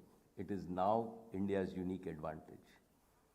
India missed the bus at the time of the first industrial revolution, and I'm happy that Demis and all others think that the AI revolution is 10 times bigger, because India is as ready as any other country in the world to take advantage of AI revolution.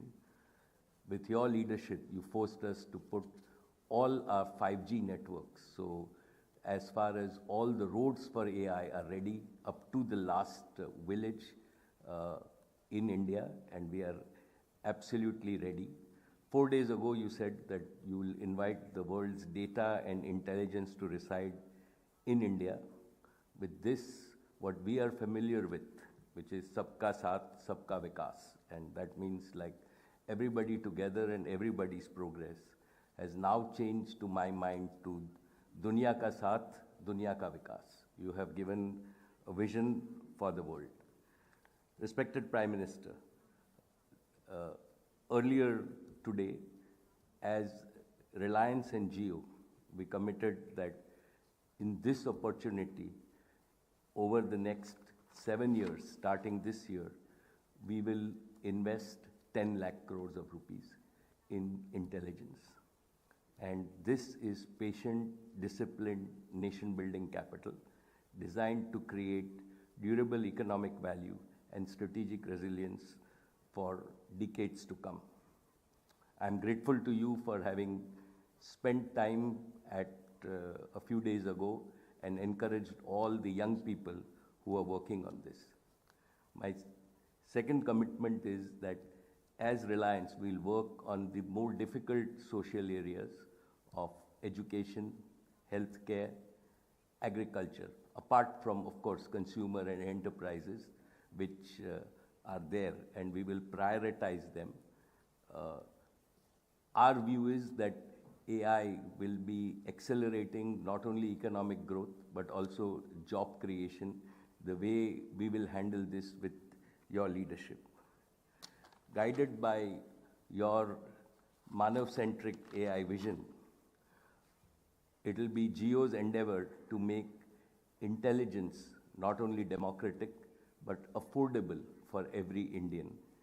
And we will partner with all the startups, with all the research institutions, and the global companies present here to not only treat India as a consumption market, but to treat India as an innovation market where we can develop and make in India and serve India first and then serve the rest of the world. Thank you, Mr. Prime Minister. Thank you, Prime Minister, for all your leadership and inspiration. Thank you. And Mr. Natarajan Chandrasekharan, Chairman of Tata Group, next to yours. Honorable Prime Minister, firstly, I would like to congratulate you for hosting this AI Impact Summit at such an aspirational scale and the convening power that India has displayed in getting all of us together. Thank you so much. The second point I want to make is while all the AI companies, technology companies, industrial companies, and all of us will do everything that we need to do to advance AI and also make AI work for the society, the individuals and businesses. Your role, your leadership, which you exhibited this morning in defining what AI should do for responsibly making progress. First, you exhibited enormous confidence in the positive power of AI.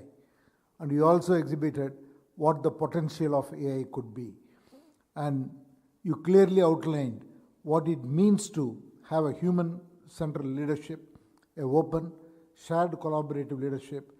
This is setting the agenda for all countries and all businesses and societies. Thank you for that leadership. The second point I want to make is AI has two important characteristics, like many other characteristics. One is ambition. And by ambition I mean it helps those who are ambitious to achieve that ambition. Second one is scale. Under your leadership, India has the same two qualities, ambition and wanting to scale.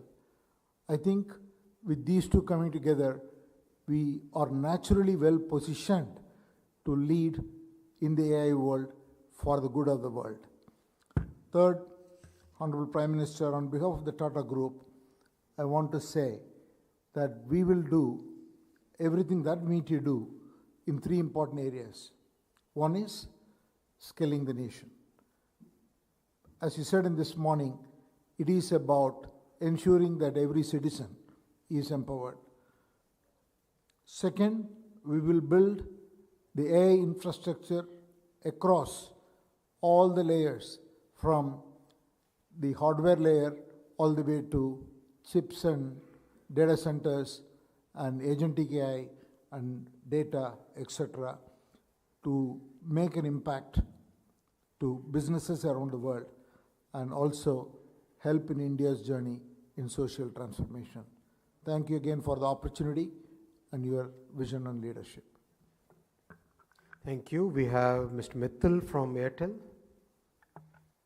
Honorable Prime Minister, at the outset, let me congratulate you for an amazingly successful AI Impact Summit.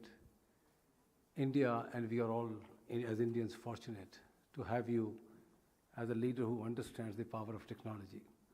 I have watched you for long years, and the way you have guided this country through the power of technology is absolutely incredible. You directed some of us to launch 5G networks in the shortest possible time frame. I still recall your words, I want it launched in 10 months.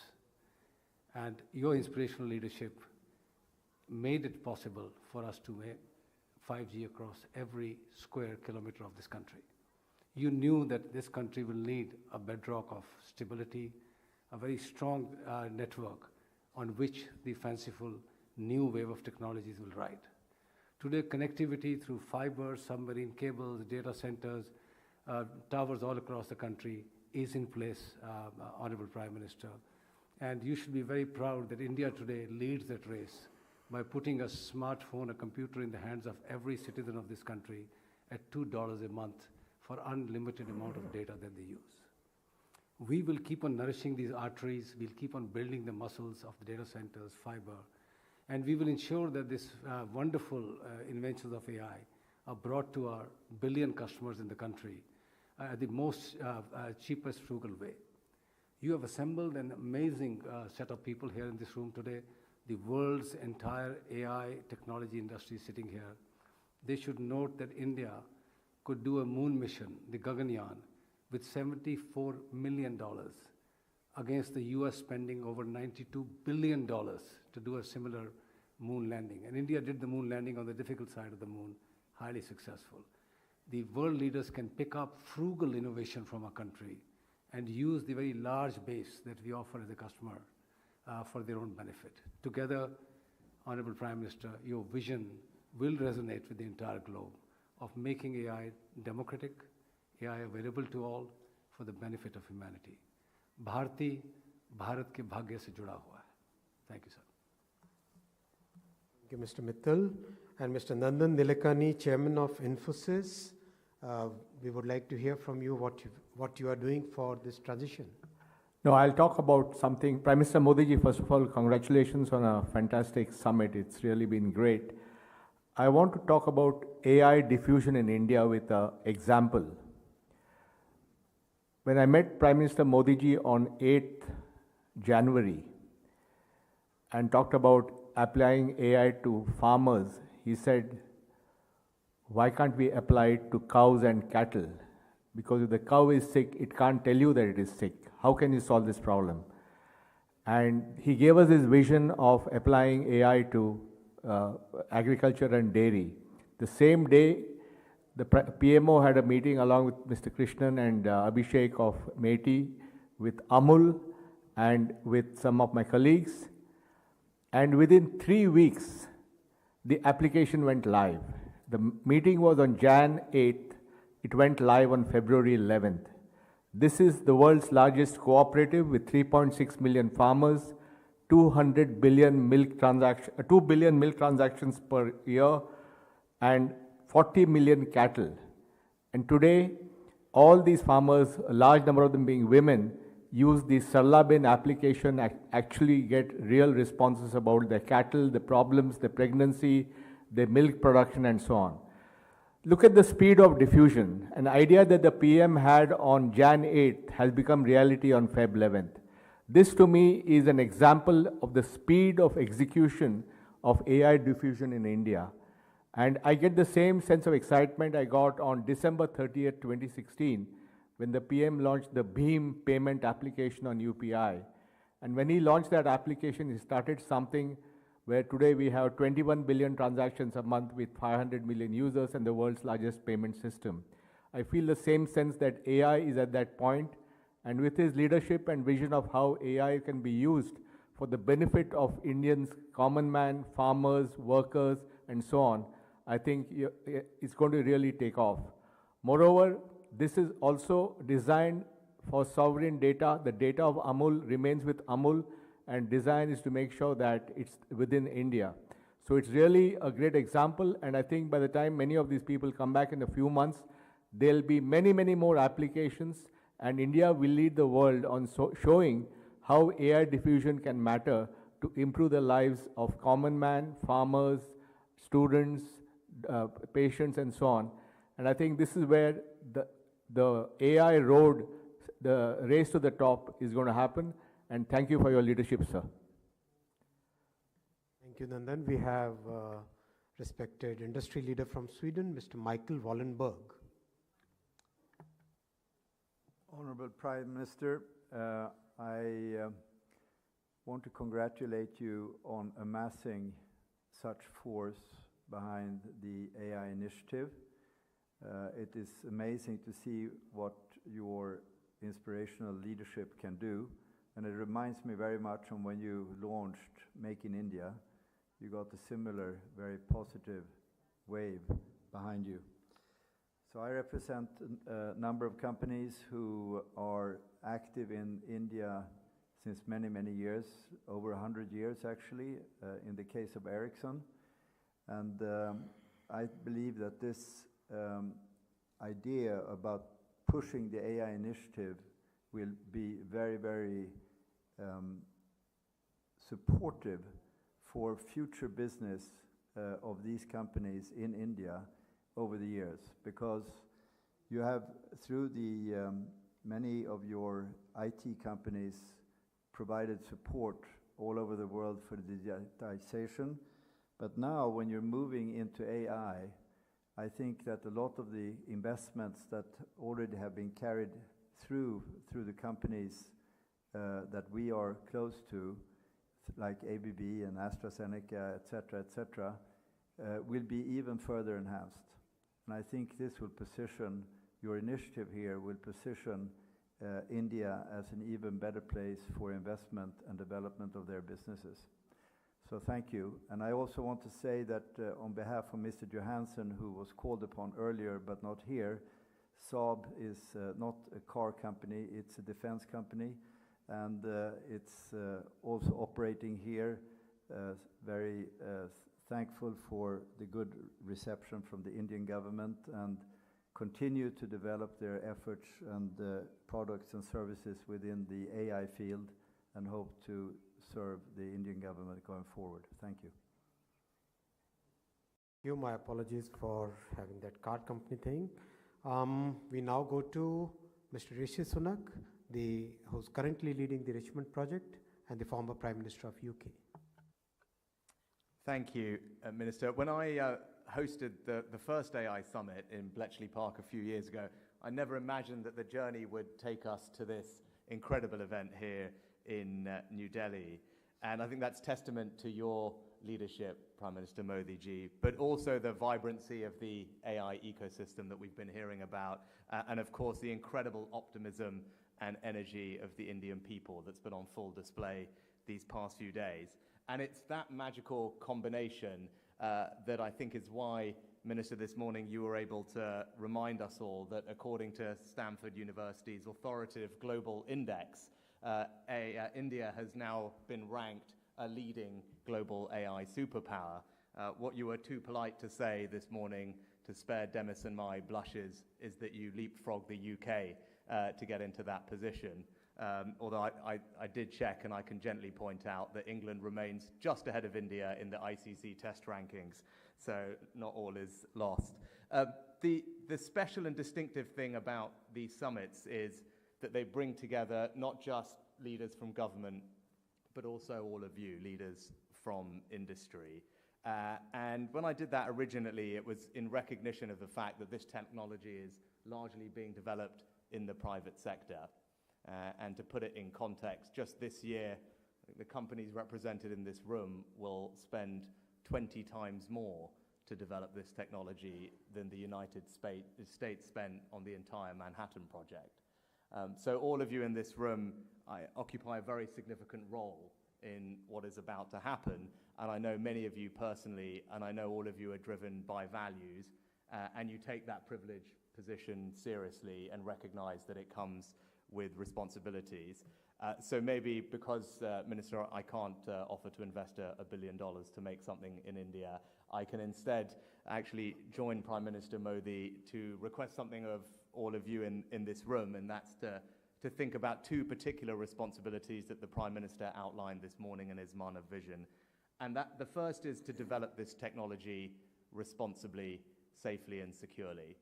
I still remember the meeting I had with Demis, Dario and Sam all together in Downing Street, where we spoke through these issues a few years ago, and I think they would be the first to say that the pace of acceleration in this technology means that those conversations we have are even more relevant today. And what I'd ask is that we maintain the transparency, the dialogue between government and all of your companies, engagement, and then at the appropriate moment talk about governance as it's required. We must maintain the trust and confidence of our citizens as this technology develops, and remember that our first duty as elected leaders is to ensure their safety. And then the second responsibility I'd ask of all of you is to ensure that this technology benefits everyone everywhere. And we heard a very compelling vision of that this morning. We talk a lot about AI raising the ceiling, but we need to make sure that it also lifts the floor for humanity. And for me in particular, I think that means in healthcare and education, because those are the two foundational things that give all of us dignity and opportunity.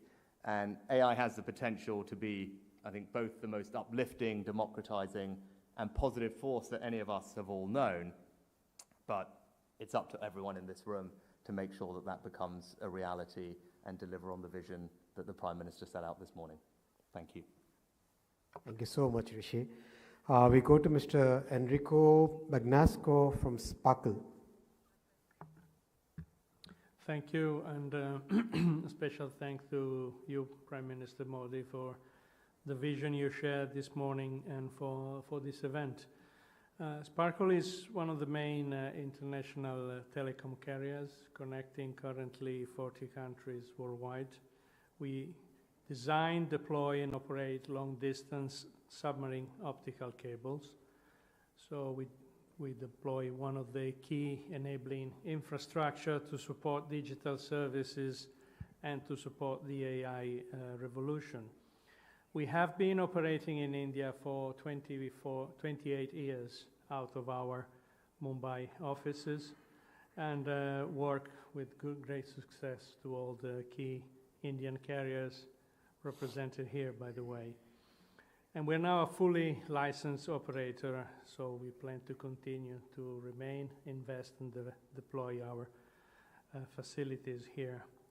We are currently deploying, together with Google, the Blue Raman subsea cable, which will connect with a new infrastructure, Milano, Italy, with Mumbai, India, through a new diversified route. So thank you again for your vision. We're here to stay and to support your deployment. Thank you very much. Thank you so much. Now, Mr. Giordano Albertazzi from Vertiv. Well, thank you. Thank you, Prime Minister. Very excited about the prospect of AI in India, for India, but also beyond. The vision is absolutely clear. The demographics, as was mentioned many times today and this morning by you, could not be better. Vertiv is a global leader in DC infrastructure. We make the technology that powers the IT, the power infrastructure, the cooling infrastructure in a data center, the IT white space systems. Our promise is to enable the data center growth that India needs as we make our technology available, as we design our technology also in India for India, but for the world, as an important part of our global engineering team indeed is in India. I'm proud of the more than 30 years of direct presence and manufacturing here, manufacturing that we are expanding. And if my resolve was there before this, these meetings, hearing directly from you your vision, now the resolve is even stronger. So count on Vertiv, just like many of our customers that sit around this table can count on us for an expansion of our manufacturing, our engineering, our service presence in India. So I couldn't be more thrilled to be here today and certainly to be part of this adventure in India and globally. A big thank you. Thank you. We have His Excellency Mr. Mansoor Ibrahim Al Mansouri from G42. Floor is yours. Thank you, Prime Minister. It's an honor to be here, and under your leadership, you have elevated technology from a sector to a nation-building infrastructure. And you are building a foundation for sovereign intelligence and economic growth. And we in Abu Dhabi, we share the same convictions, where AI is no longer a productivity tool, but a core infrastructure. And our company, G42, the national champion, through its business units, is delivering 2 large factories of the future. First, a token factory to serve intelligence at scale, and second, agent factory to empower enterprise at scale. And this is not done in an isolation, but with strategic partner, many of who are in this room today. We are working in a great collaboration. And Prime Minister, we believe that nation should always build strongest intelligence infrastructure and cross-border partnership that will define the next century of economic growth. And the UAE believe India is a partner, and let us build this partnership and lead the future together. Thank you. Thank you. We now come to the investment category. Hemant from General Catalyst, please do share your investment plans. Shri Prime Minister Modi ji, congratulations on an amazing conference, and thank you for your leadership. I think focusing on trying to align AI with human centricity is something we need as a global perspective, and we need a lot more of it. This is India's moment to lead. When I think about the last 15 years, the work India did in leapfrogging, in identity, in financial payments with Aadhaar and UPI, I think India's got a similar opportunity to do in the applied AI layer. And the way India can lead is one mindset of abundance. How does AI really empower everybody in healthcare, in education, in a way that you can uplift the lives of not only the 1.5 billion people in India, but do that worldwide? And I have a deep belief that the entrepreneurial ecosystem in India is going to deliver some incredible global leaders that are focusing on this problem. One of the things that's really top of mind for me is India's got one of the youngest demographics entering the workforce, and there's an opportunity to lead in empowering that workforce with AI rather than resisting the diffusion of AI and the jobs created with it as a source of eliminating opportunity for them. If everybody had the productivity of AI in the Indian workforce, it will no doubt create an amazing country and an amazing opportunity for the rest of the world. We're deeply believing in the entrepreneurial ecosystem. We've been investing in some incredible companies over the last few years, and we're heavily doubling down on our investment, and we've agreed to invest about $5 billion in the next 5 years in the Indian entrepreneurial ecosystem. Thrilled to be doing that, and thank you for creating the conditions for that opportunity. Thank you, Mr. Taneja, for the $5 billion pledge that you have taken. Mr. Vinod Khoslaji, one of the most respected persons from the IIT community. Thank you and namaste. I am most excited by what AI can do to not only help meet the India 2047 vision, but far exceed it. I believe in a real era of abundance by them. But AI adoption needs the permission of the people. Capitalism, in my view, which is a great tool for progress, is by permission of democracy and the votes of the people. Because of that, I feel the first thing we should do and aggressively do is bring AI in services to the people.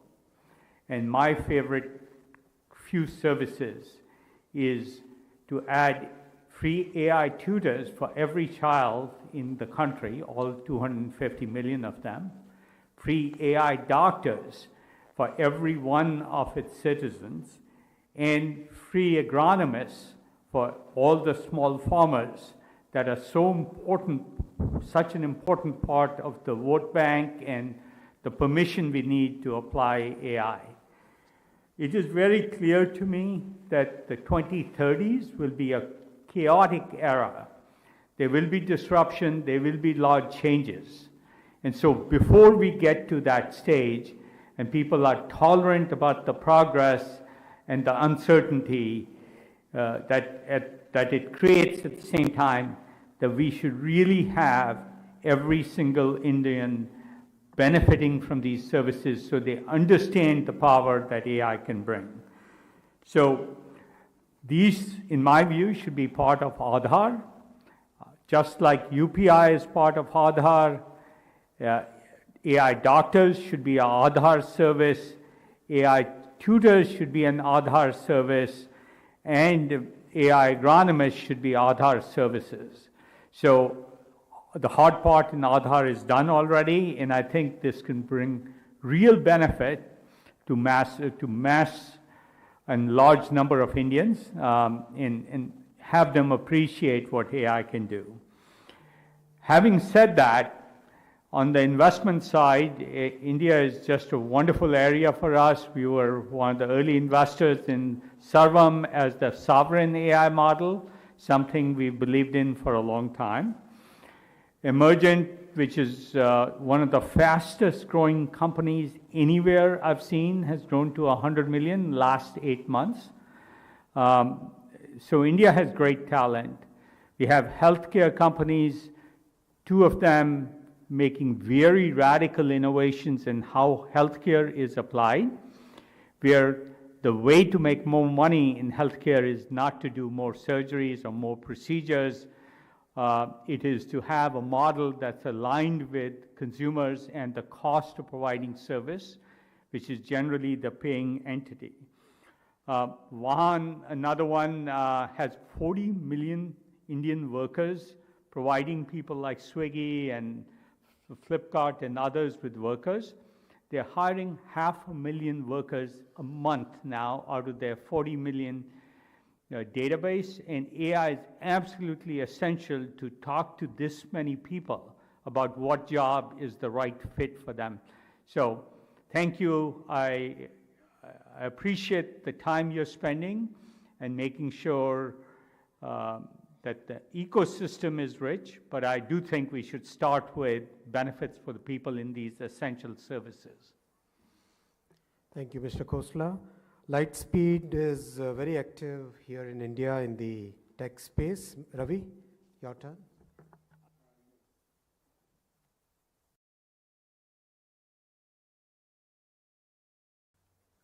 Hi.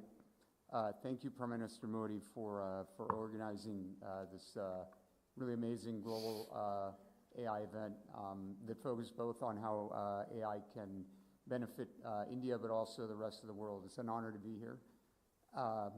Lightspeed has invested in Indian technology startups for the past 17 years. We've committed close to $1 billion in that time and have plans to significantly increase our investments as we move into the sort of AI generation of technology. We also, along with my colleague Vinod, are large investors in Sarvam, which is providing sovereign AI capabilities to India and has worked closely with your administration, as well as several other emerging artificial intelligence startups. And we believe there's, in India, a dual opportunity as we move into the AI era. The first, India represents the largest single AI consumption market in the democratic world.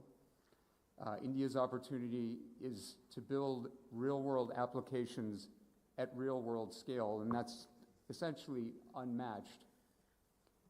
We think that the Indian economy also has great breadth, including agriculture, manufacturing, services, healthcare, education, financial inclusion, and government at scale. These are all places that create new opportunities for artificial intelligence innovation.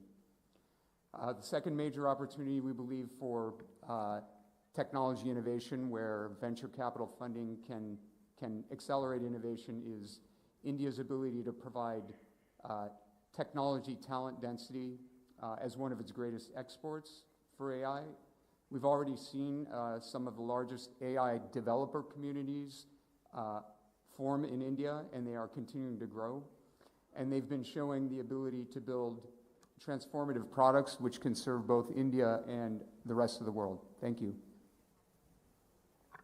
Thank you. And with this, we have covered practically all the layers of the AI stack. We have covered models, we have covered services, infra, compute, from funding to overall the conventional, the machine makers, the industry leaders. Thank you all for sharing your views. Now I'll request Honorable Prime Minister Shri Narendra Modi ji, sir, kindly for your views and your guidance to us.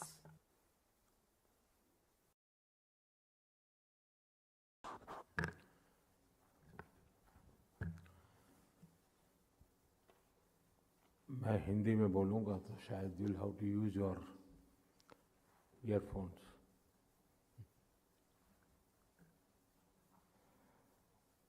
आप सबका स्वागत है। आपने भी अनुभव किया होगा कि भारत सरकार से भी भारत के लोग बहुत तेज गति से आगे बढ़ रहे हैं। इस पूरे इवेंट को जिस प्रकार से भारत की युवा पीढ़ी ने ओन कर दिया है, ये अपने आप में एक चमत्कार जैसा है। और शायद इस इंडस्ट्री से जुड़े हुए लोगों के लिए भी एक बहुत बड़ा अजूबा है, क्योंकि टेक्नोलॉजी ये सारी चीजें एक लिमिटेड क्लास के साथ जुड़ी रहती है, फिर उपयोग सब लोग करते हैं। लेकिन फॉर्मेटिव एज में इतनी बड़ी तादाद में लोगों का जुड़ना, ये शायद रेयरेस्ट ऑफ द रेयर घटना मैं देखता हूँ साइंटिफिक वर्ल्ड के डेवलपमेंट की दुनिया में। ये लैब में होने वाली दुनिया जन सामान्य के लिए बन जाए, ये असामान्य बात है। और जो आज दुनिया ने देखा है, मैंने आज सुबह कई विषयों पर चर्चा तो की है, मैं ज़्यादा उसको रिपीट नहीं करूँगा। आप सब मानते हैं कि एक बहुत बड़ा परिवर्तन का एक कालखंड है, और इसलिए हम टेक्नोलॉजिकली जितनी प्रगति करेंगे उसके पैरेलल हमें लोगों को भी तैयार करना पड़ेगा, वरना ये गैप नया संकट पैदा कर सकता है। समाज का एक बहुत बड़ा वर्ग हताशा में डूब जाएगा। अरे ये तो हम कुछ कर ही नहीं सकते, ये तो चला गया भाई, ये तो हमारी बस का रोग नहीं है। हमने किसी भी हालत में टेक्नोलॉजी और समाज के बीच में फासला नहीं बढ़ने देना है। इसका मतलब हमने साइमल्टेनियस, यानी हमारी हर प्रोडक्ट के साथ उसके कंज्यूमर के मन को तैयार करना। मुझे माल बेचना है ऐसा नहीं, उसको को ट्रैवलर बनाना पड़ेगा। अगर हम को ट्रैवलर बनाएंगे तो मैं समझता हूँ कि इसके बेनिफिट्स बहुत बड़ी मात्रा में लोगों को मिलेंगे। अभिनंदन ने उदाहरण दिया, मैंने कहा कि चलो ठीक है भाई, पशुओं के लिए तो करो ना। और आपने देखा होगा आज भी मैं जब लीडर्स को लेकर के नीचे एग्जीबिशन में गया था, तो मैक्सिमम टाइम सारे लीडर्स ने इस पशुओं वाले प्रोजेक्ट को देखने में निकाला, और दूसरा उन्होंने निकाला मैन्यूस्क्रिप्ट का हजारों साल पहले कैसी स्थिति थी उसका एआई के माध्यम से किस प्रकार से आज आधुनिक रूप में लाया जा सकता है।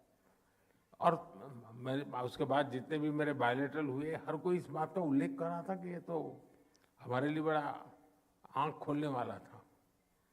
यानी कहने का मेरा तात्पर्य है कि हम किस प्रकार से, और मुझे पक्का लगता है कि जो काम सेकंड वर्ल्ड वॉर के बाद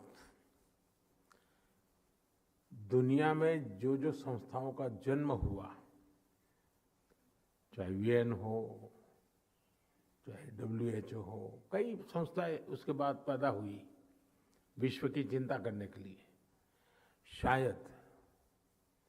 शायद मेरा अनुमान है कि ये जो टेक्नोलॉजिकल रिवॉल्यूशन है वो दुनिया को शेप करने का बहुत बड़ा काम करने वाला है। ये सिर्फ व्यक्ति के जीवन की सरलता बढ़ाएगा या व्यक्ति की प्रोडक्टिविटी बढ़ाएगा या इकोनॉमी को गति देगा, इतना सीमित नहीं है जी।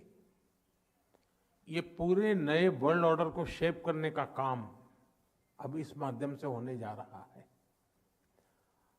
ये सफल तब होगा जब ये डेमोक्रेटाइज हो, जन सामान्य का बने, जन सामान्य से बने, जन सामान्य के लिए बने। और मैं मानता हूं कि शायद आज मेरे विचार बहुत जल्दी लगते होंगे, समय से बहुत पहले शायद आपको मेरी बातों में फील होता होगा, लेकिन मैं साफ देख रहा हूं कि ये समय दूर नहीं है और ये लीडरशिप आप सबके पास है। और इसलिए आपको भी अपनी कंपनी, अपना प्रोडक्ट, अपना इनोवेशन, वो दिन चले गए जी। अब आप आइए आगे। जो नई दुनिया शेप ले रही है उसमें आप किस प्रकार की भूमिका अदा कर सकते हैं, और मैं मानता हूं आप कर सकते हैं और आप करेंगे भी, ये मैं साफ मानता हूं। और इसलिए मेरे लिए ये जो बदलाव आया है, ये बदलाव का एक बहुत बड़ा वैश्विक महत्व है और इसका प्रभाव सदियों तक रहने वाला है। और मुझे खुशी है कि आज इतने बड़े तादाद में इस इवेंट का होना एक चिंगारी के रूप में, आज स्पार्क के रूप में काम करेगा।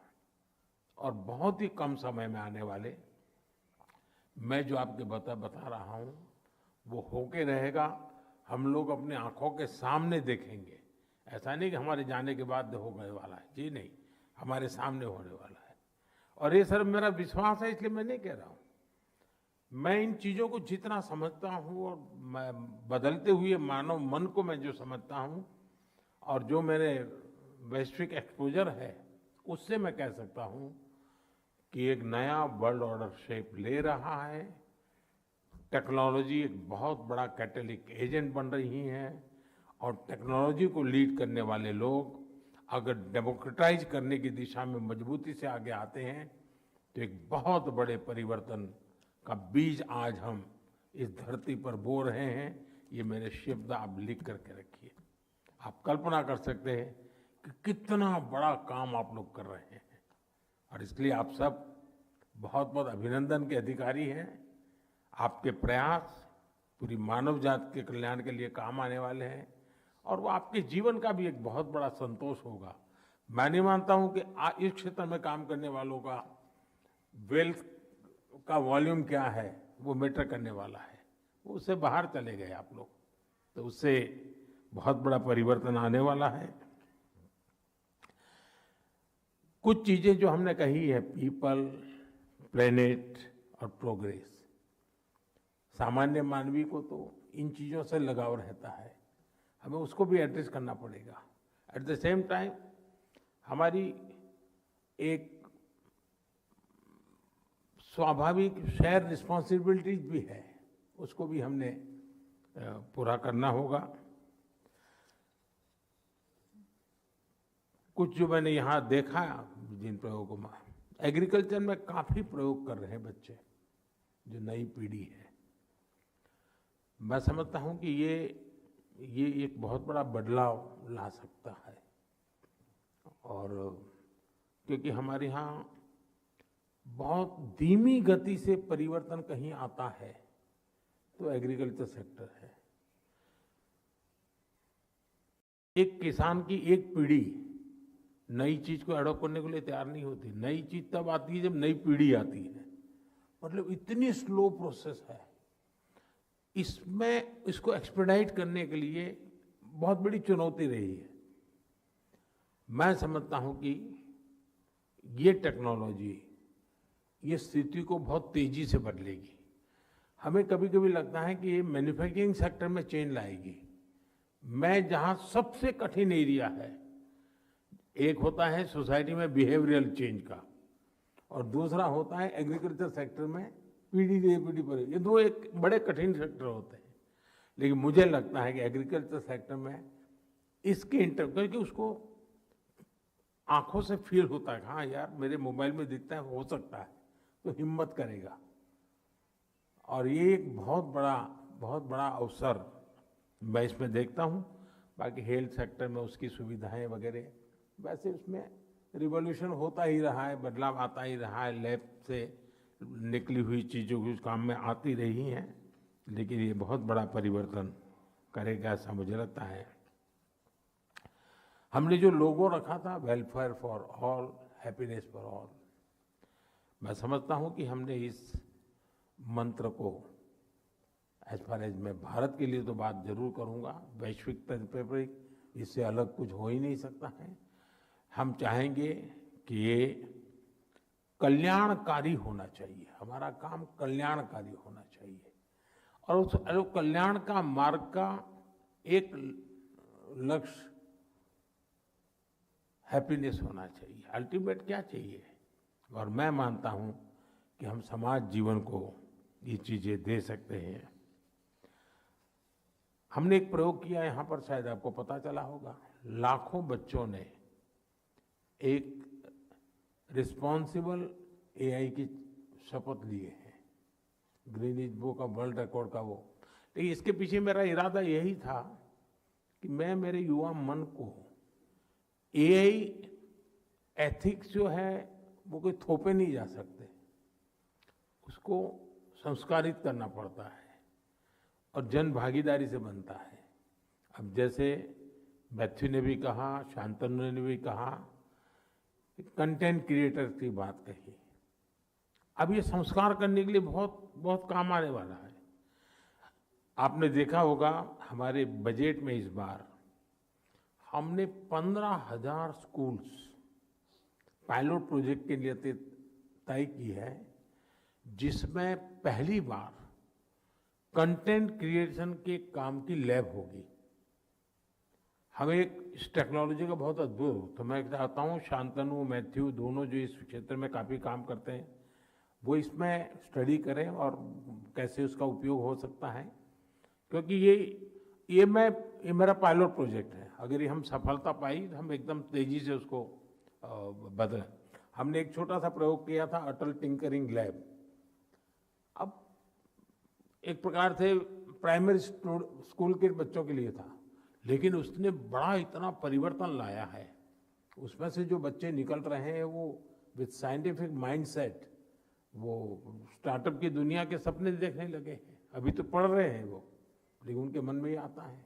मैं समझता हूँ कि एक बहुत बड़ा, ये बात सही है कि एआई इंफ्रास्ट्रक्चर, भारत की विशालता इतनी बड़ी है, विविधता इतनी है, एआई इंफ्रास्ट्रक्चर हमारे लिए बहुत जरूरी है। आप लोग इसमें बहुत कंट्रीब्यूट कर सकते हैं, आपके पास एक्सपर्टाइज है, और धीरे धीरे इंस्टीट्यूशन बहुत डेवलप होने वाली है। मैं समझता हूँ कि उसकी दिशा में अगर आप जैसे कंटेंट क्रिएटर की बात हुई, मैं पक्का मानता हूं कि एक युग डिजाइन केंद्रित भी रहने वाला है। प्रोडक्ट करने के लिए तो रोबोट भी काम कर लेगा, और डिजाइन में ह्यूमन माइंड प्लस एआई, क्या रिवॉल्यूशन होगा जी। आज से मुझे कौन बता रहा था, सुंदर ने शायद कल बताया, आज ही बताया शायद। पहले मॉलिक्यूल और दवाइयां बनानी है तो कितना टाइम जाता था। आज जब मैं सुंदर को सुन रहा था तो मैं आज उनको एक और काम दे देता हूं। सिकल सेल हमारे देश में जो ट्राइबल लोग हैं, ये परंपरागत बीमारी है और बहुत पेनफुल होती है। ब्लड के अंदर इस प्रकार के नोकीली चीजें हो जाती है, उसका जीना मुश्किल हो जाता है।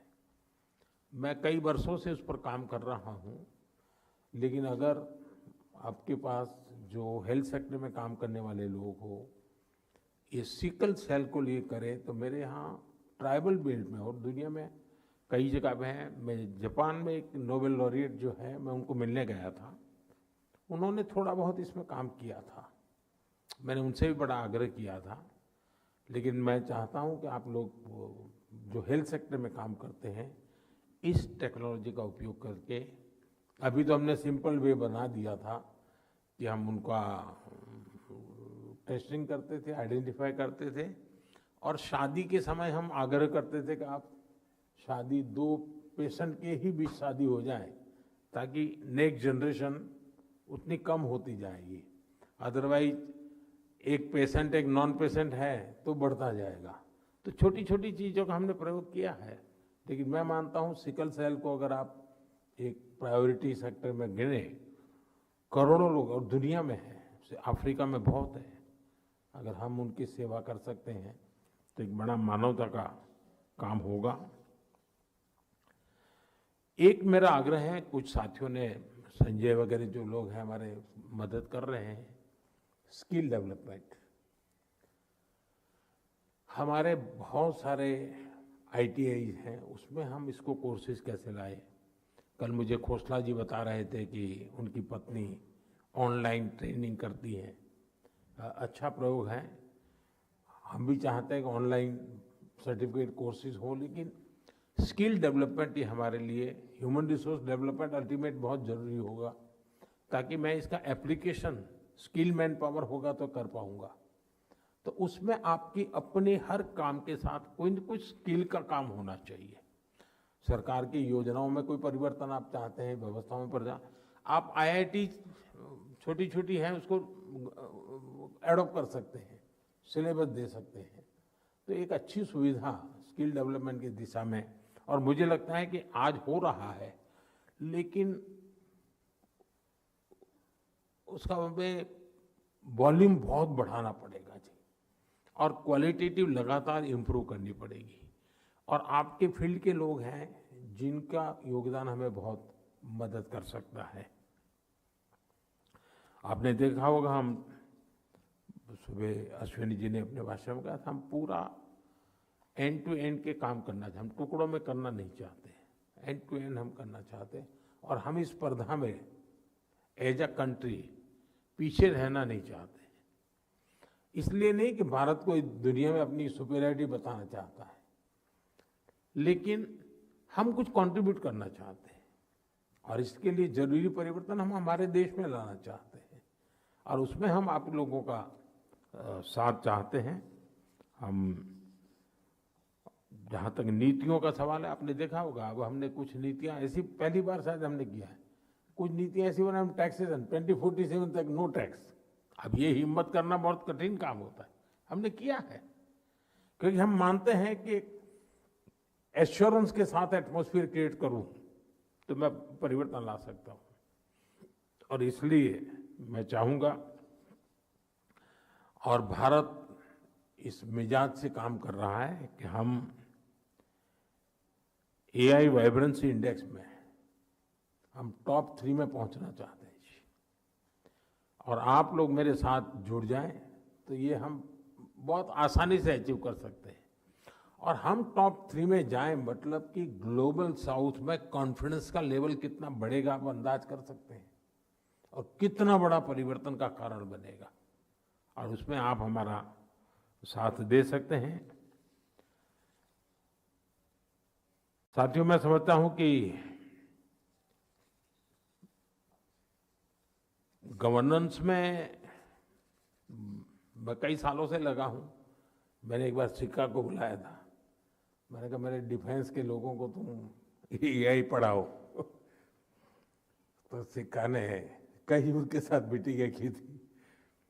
तो मेरी कोशिश रहती है, आप में से मैं सब करीब करीब सबसे मैं कभी न कभी मिला हूँ, मेरी बातचीत हुई, क्योंकि मैंने, और जब भी मैं मिला हूँ तो आपसे जानना, सीखना, समझने का मैंने प्रयास किया है। मेरी कोशिश ये है कि हम मिल कर के एक सहयात्री की तरह, एक को ट्रैवलर की तरह इन टारगेट्स को और इन दिशा को बनाए रखें और लक्ष्य को प्राप्त करें। उस दिशा में हम जरूर प्रयास करेंगे। और मुझे विश्वास है कि ग्लोबली भी ये जो टैलेंट है, उस टैलेंट पूल में भारत के साथ भी जुड़ सकते हैं। मैंने संजय को कई बार कहा, संजय शायद यहाँ पर सबसे ज़्यादा पैटेंट का मालिक होगा।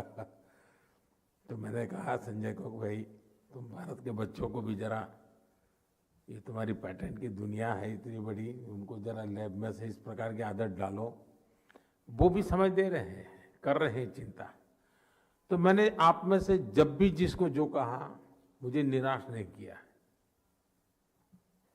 आप लोगों ने समय दिया है, अपने अनुभव को कंट्रीब्यूट किया है, और उसके कारण आपने देखा होगा जब भी मिलना होता तो मैं कोई न कोई नया काम आपको देता रहता हूँ, और आप मुझे करके देते हैं।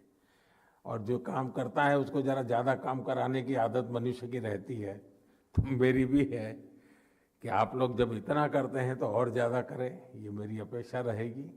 लेकिन मैं आपको विश्वास दिलाता हूँ कि नीतियों का संबंध होगा, आवश्यक जो भी परिवर्तन करना होगा, हम तैयार हैं। उसको जमीन पर उतारने के लिए जो ग्राउंड वर्क करना होगा, सरकार पूरी तरह तैयार है। और मैं साफ काम से करूँ, मुझे कोई भारत की भलाई ये लिमिटेड एंगल से काम नहीं कर रहा हूँ। मैं मानता हूँ कि मानवता की भलाई का रास्ता है ये, और इसलिए मुझे इसको बल देना है। आने वाली पीढ़ियों का कल्याण होने वाला है, और इसलिए आज मैंने सुबह कहा था, एक वर्ग है जिसको इसमें भय दिखता है, एक वर्ग है जिसको इसमें भविष्य दिखता है। मैं उस वर्ग को रिप्रेजेंट करता हूँ जिसको इसमें भविष्य दिखता है। कुछ लोगों को फियर है, कुछ लोगों के लिए मन में फॉर्च्यून है। मैं फियर की दुनिया वाला नहीं हूँ, मैं फॉर्च्यून में भरोसा करने वाला व्यक्ति हूँ। और इसलिए मैं मानता हूँ कि हम जिस राह पर चले और जिस विश्वास से चले हैं, हम उचित परिणाम प्राप्त करके रहेंगे। मैं फिर एक बार, आप सबने समय निकाला, मूल्यवान विचार आपने दिए और सहयोग का कमिटमेंट दिया है, आगे बढ़ने का कमिटमेंट दिया है, तो ये हमारी पार्टनरशिप है, एक विन विन सिचुएशन है और ग्लोबल गुड के लिए है, एक अच्छे शुभ कॉज के लिए है। तो मुझे पक्का विश्वास है कि हम अच्छा परिणाम प्राप्त करेंगे। मैं आपका हृदय से बहुत बहुत आभारी हूँ। बहुत बहुत धन्यवाद।